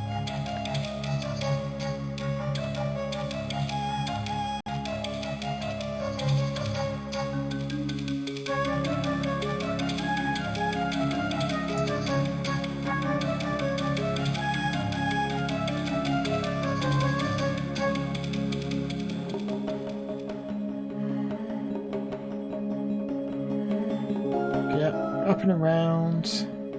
Down here, there's a little gap here. Whoop.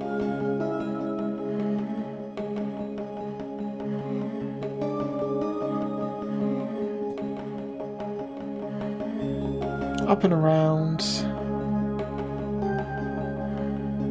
Up here. Ooh.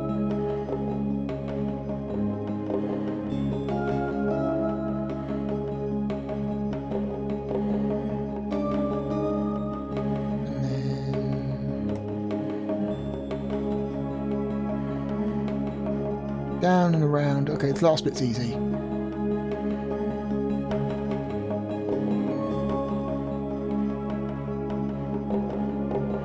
Oh god.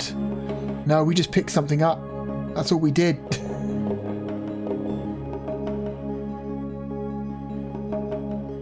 We've got to go back. Jesus Christ. I thought that was it. It's not though.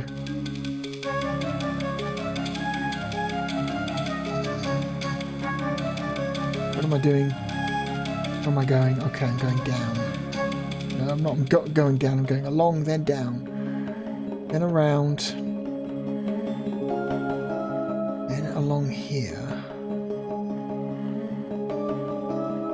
And through this gap here. Down and up and along up here.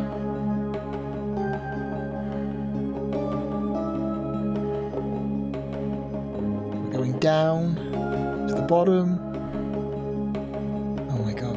Up and left and up and right and left. And down, we're going off the edge.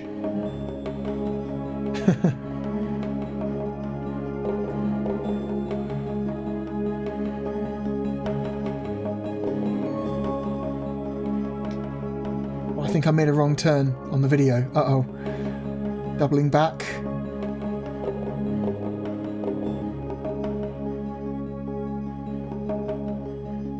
Okay, nope. Go up. Back up to the previous side.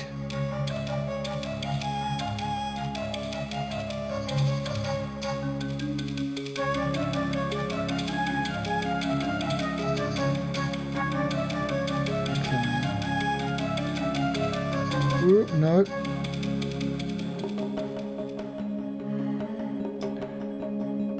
What am I doing?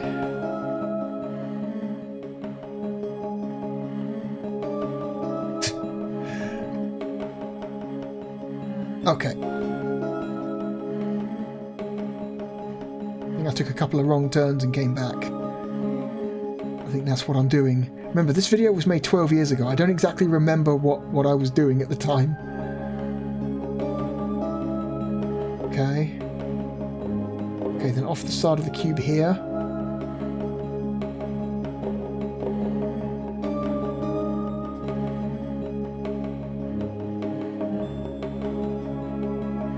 And then hit this white spot, and then that's the puzzle. Cool. That's a neat one. That's one of the neat ones, I think. I like that one. Big old six-sided cube maze.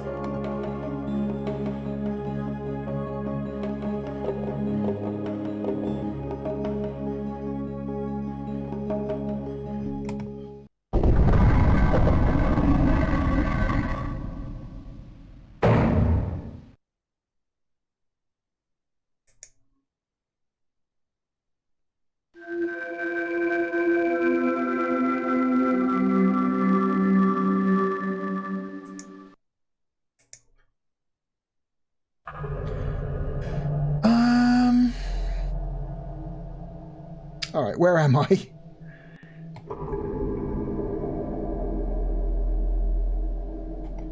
I'm assuming I'm the same place I was before. Yeah, okay, I'm on the left side of the oracle door now. I think you come back out facing the portion of the well that was where the puzzle you just completed was. I remember, if I can figure this out. I think that's how this works.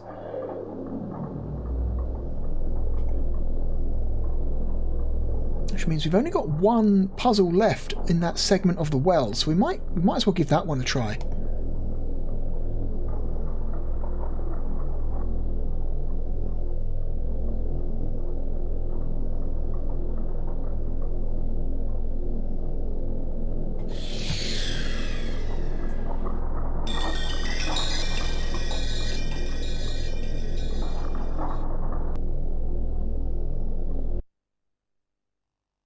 The tasks resolved so far marked here are 6.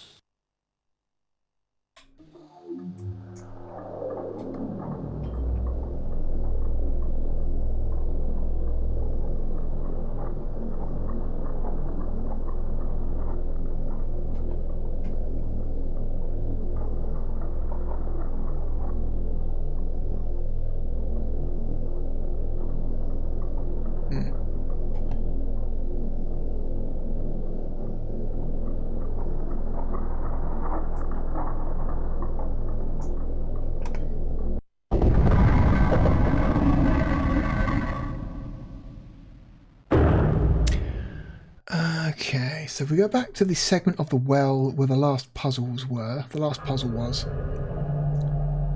which is we go left twice, I think.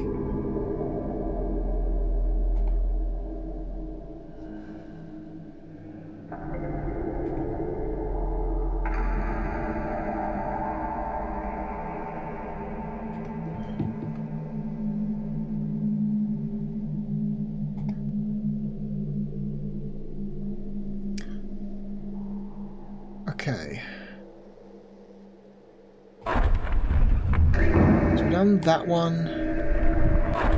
We've done that one. We haven't done this one.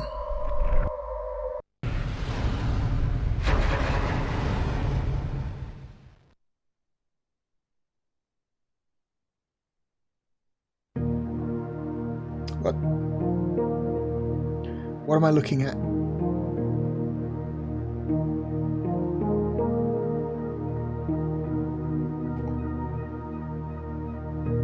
Oh, okay. Just facing a brick wall.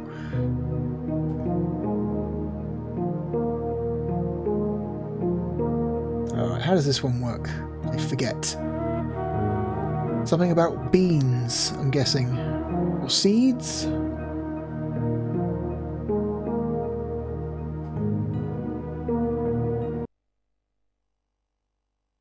Pick up where you left off, but never end in an empty bowl. Plan your moves so there will always be more to make, until the Ruma finally holds all. Okay.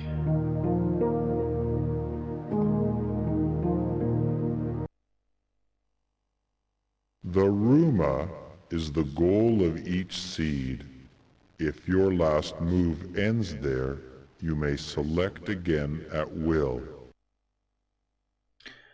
Okay.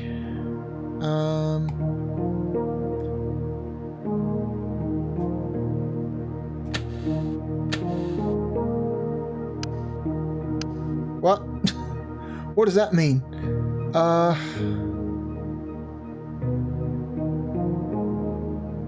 can't click these. I can click these.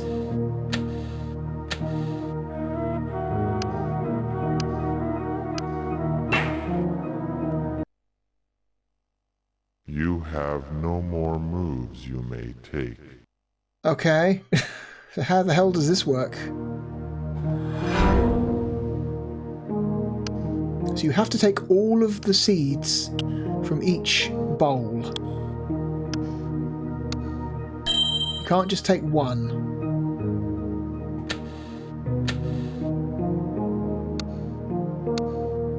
And you can't have, you're not allowed to have an empty bowl between the goal and any remaining seeds. Any empty bowls must be behind the seeds.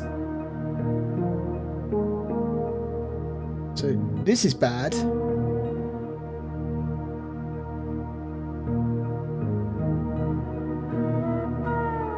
Apparently the only valid move I can make is by clicking this bowl.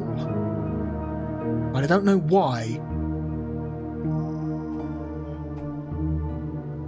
Don't know why that's the only valid move. Pick up where you left off. Where you left off, but never end in an empty bowl. Plan your moves so there will always be more to make, until the Ruma finally holds all. Pick up where you left off. Plan your moves so there'll always be more to make. Okay. So what happens if... Okay.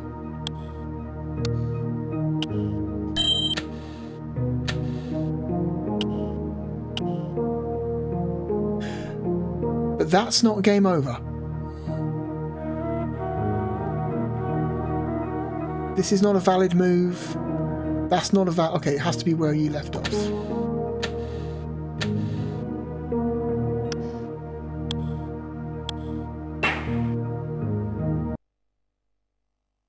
You have no more moves you may take.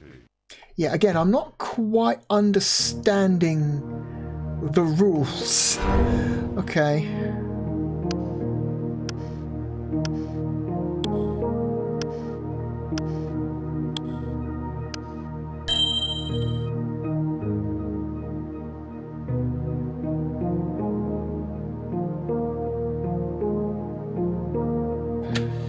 Try the second to last one.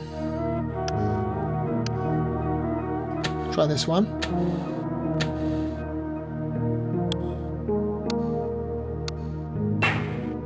Fuck. Okay.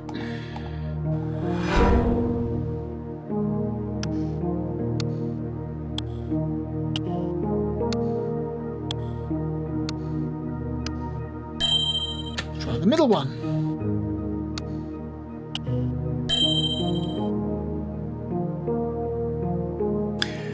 Okay, but then why are now all 4 bowls valid moves? Why is it when leaving this one empty that this is not a game over? See what I mean? It's not the actual, like, the rules are not clear. I wish this... Another thing I wish this game did. Stop with the fucking mumbo jumbo and give me actual, like, easy to understand descriptions of the rules for each puzzle, okay? All this magical bullshit that you're spouting sometimes doesn't actually help with the puzzles.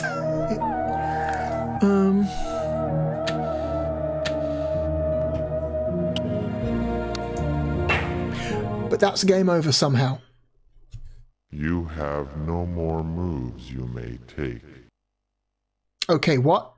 I'm not 100% sure what's going on. I don't know why.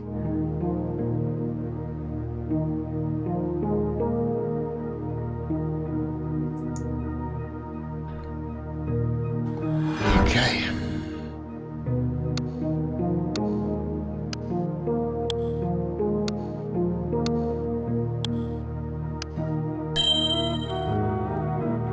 let's go with the middle one again.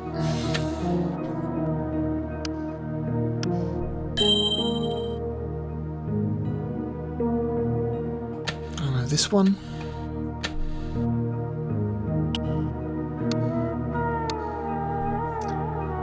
Okay, so it appears that when you select bowls, the seeds you remove, you spread in the bowls in front,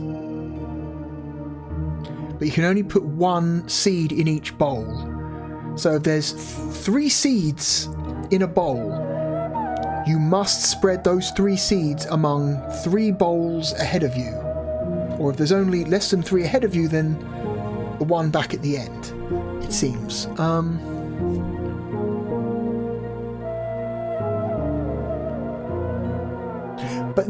But he said never leave an empty bowl, and we are leaving empty bowls. So that's the part that confuses me. So why are some empty bowls okay and some not okay? So if I click on this, we'll put a seed here, here, and here.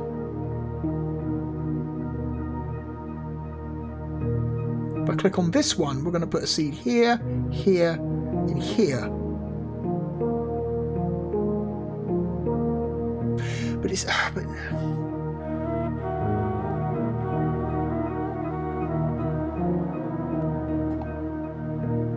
Are we not? But okay, but that's not a valid move because the cursor doesn't turn green, so we can't even do this one. I don't know why this is not a valid move. Maybe you can only click on a bowl that now contains a seed that you moved. So if you take 2 seeds and you spread them out across 2 bowls, you can only then move from one of the bowls that you just put a seed in, maybe.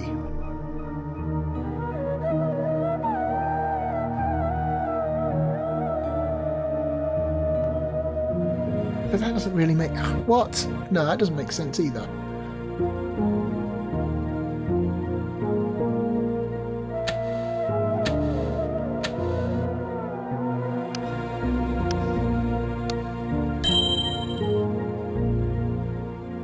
Okay. Then...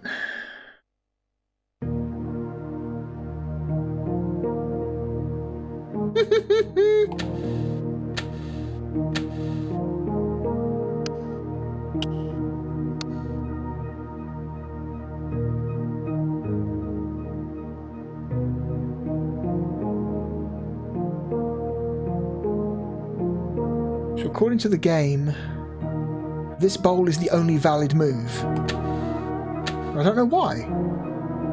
So that completely blows my previous theory out of the water. You have no more moves. So that's the theory I had before is not true. So I'm still not quite sure how this is meant to work.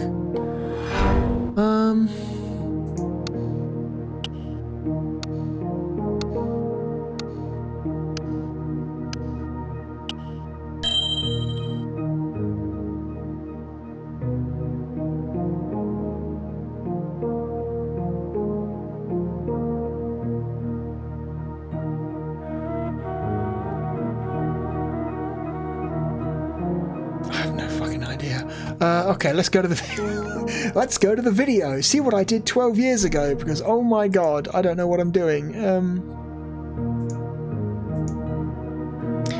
What do I do? What did I do 12 years ago? Let's have a look. Here's the video. Okay, I start off by... The Oracle is still talking. Still talking. The Oracle is still talking.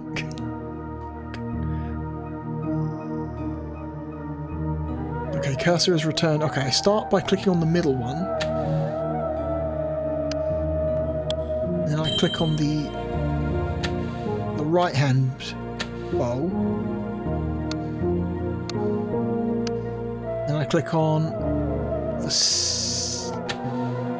the near left bowl. Then I click on the middle one. then the near right,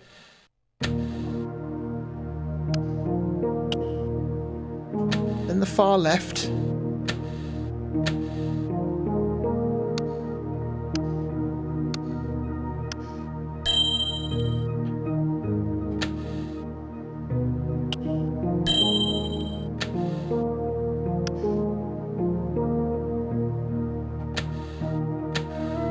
okay, so we've got the solution, but I still don't quite understand the logic behind the puzzle.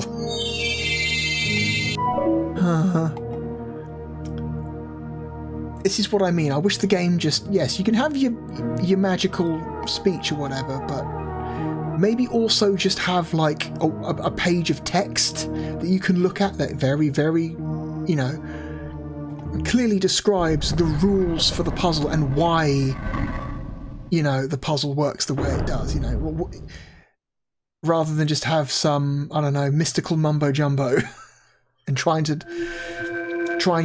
like translate that into a usable strategy. All right, we'll do one more puzzle and then we'll call it.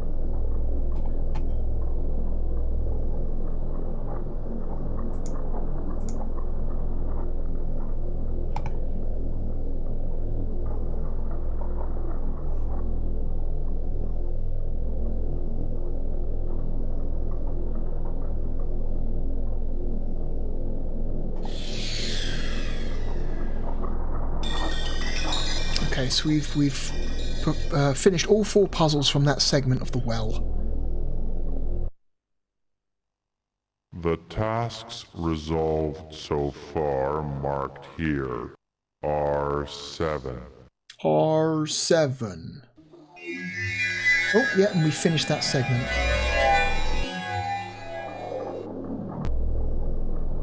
Can we click on that? Does that do anything? No? Okay.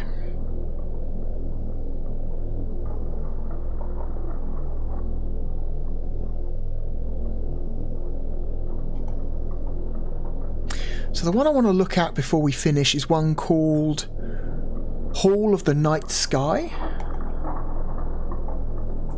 Where's Hall of the Night Sky? Okay, it's here. It's literally the other side of the well from the door to the altar room. Okay, so 3 either left or right. Well, actually, let's go left because I want to see if I can click on that, if anything changed in that segment that we finished.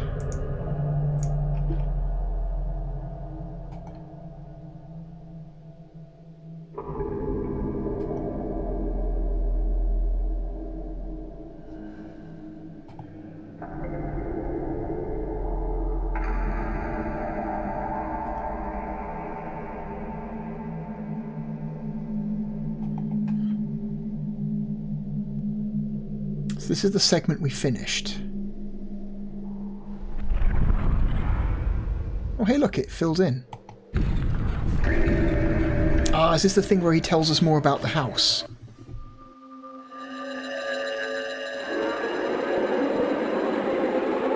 Jesus Christ. Who are these poets you desire to know? What place be this? For you are from afar. If all of us be seed upon this earth, then this city of Nisus be our bloom. No need for clusters of fortuitous jewels to beguile those eyes of distant concerns.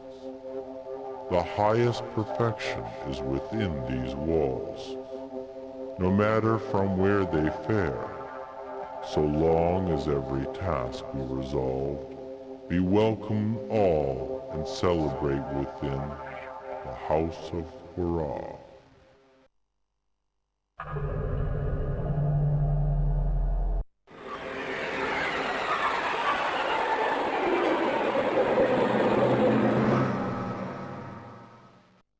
Okay then. Yeah, that was really meaningful. Can we back away? Yes, we can.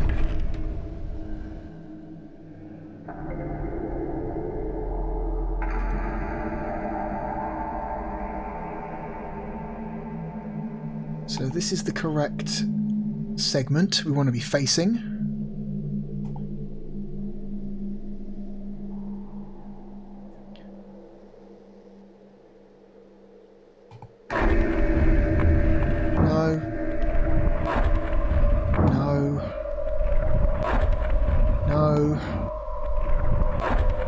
I think it's this one.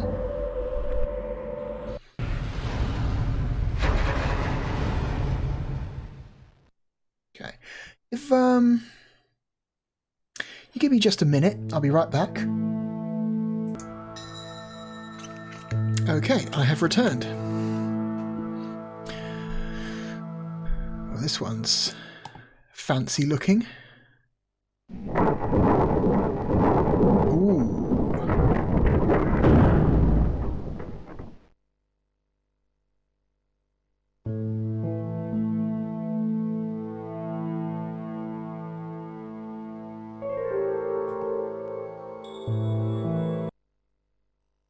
With portals blocked must this puzzle prove, but well-planned progress may the cause remove. Uh-huh. In the hall of the night sky, there is room despite these narrow limits, to passage one from either side.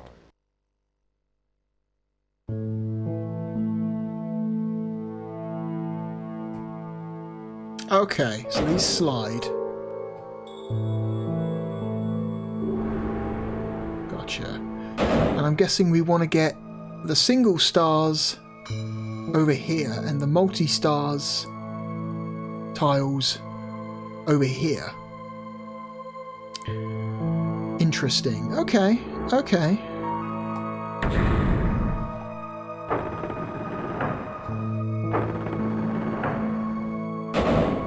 Can you move these? Okay, you can. You can move these if there's something already on it. Okay.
Here's the problem. These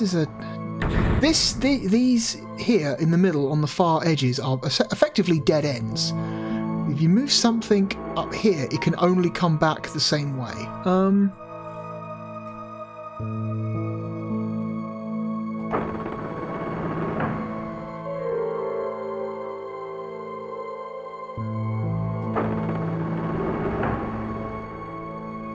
And this one here is also effectively a dead end.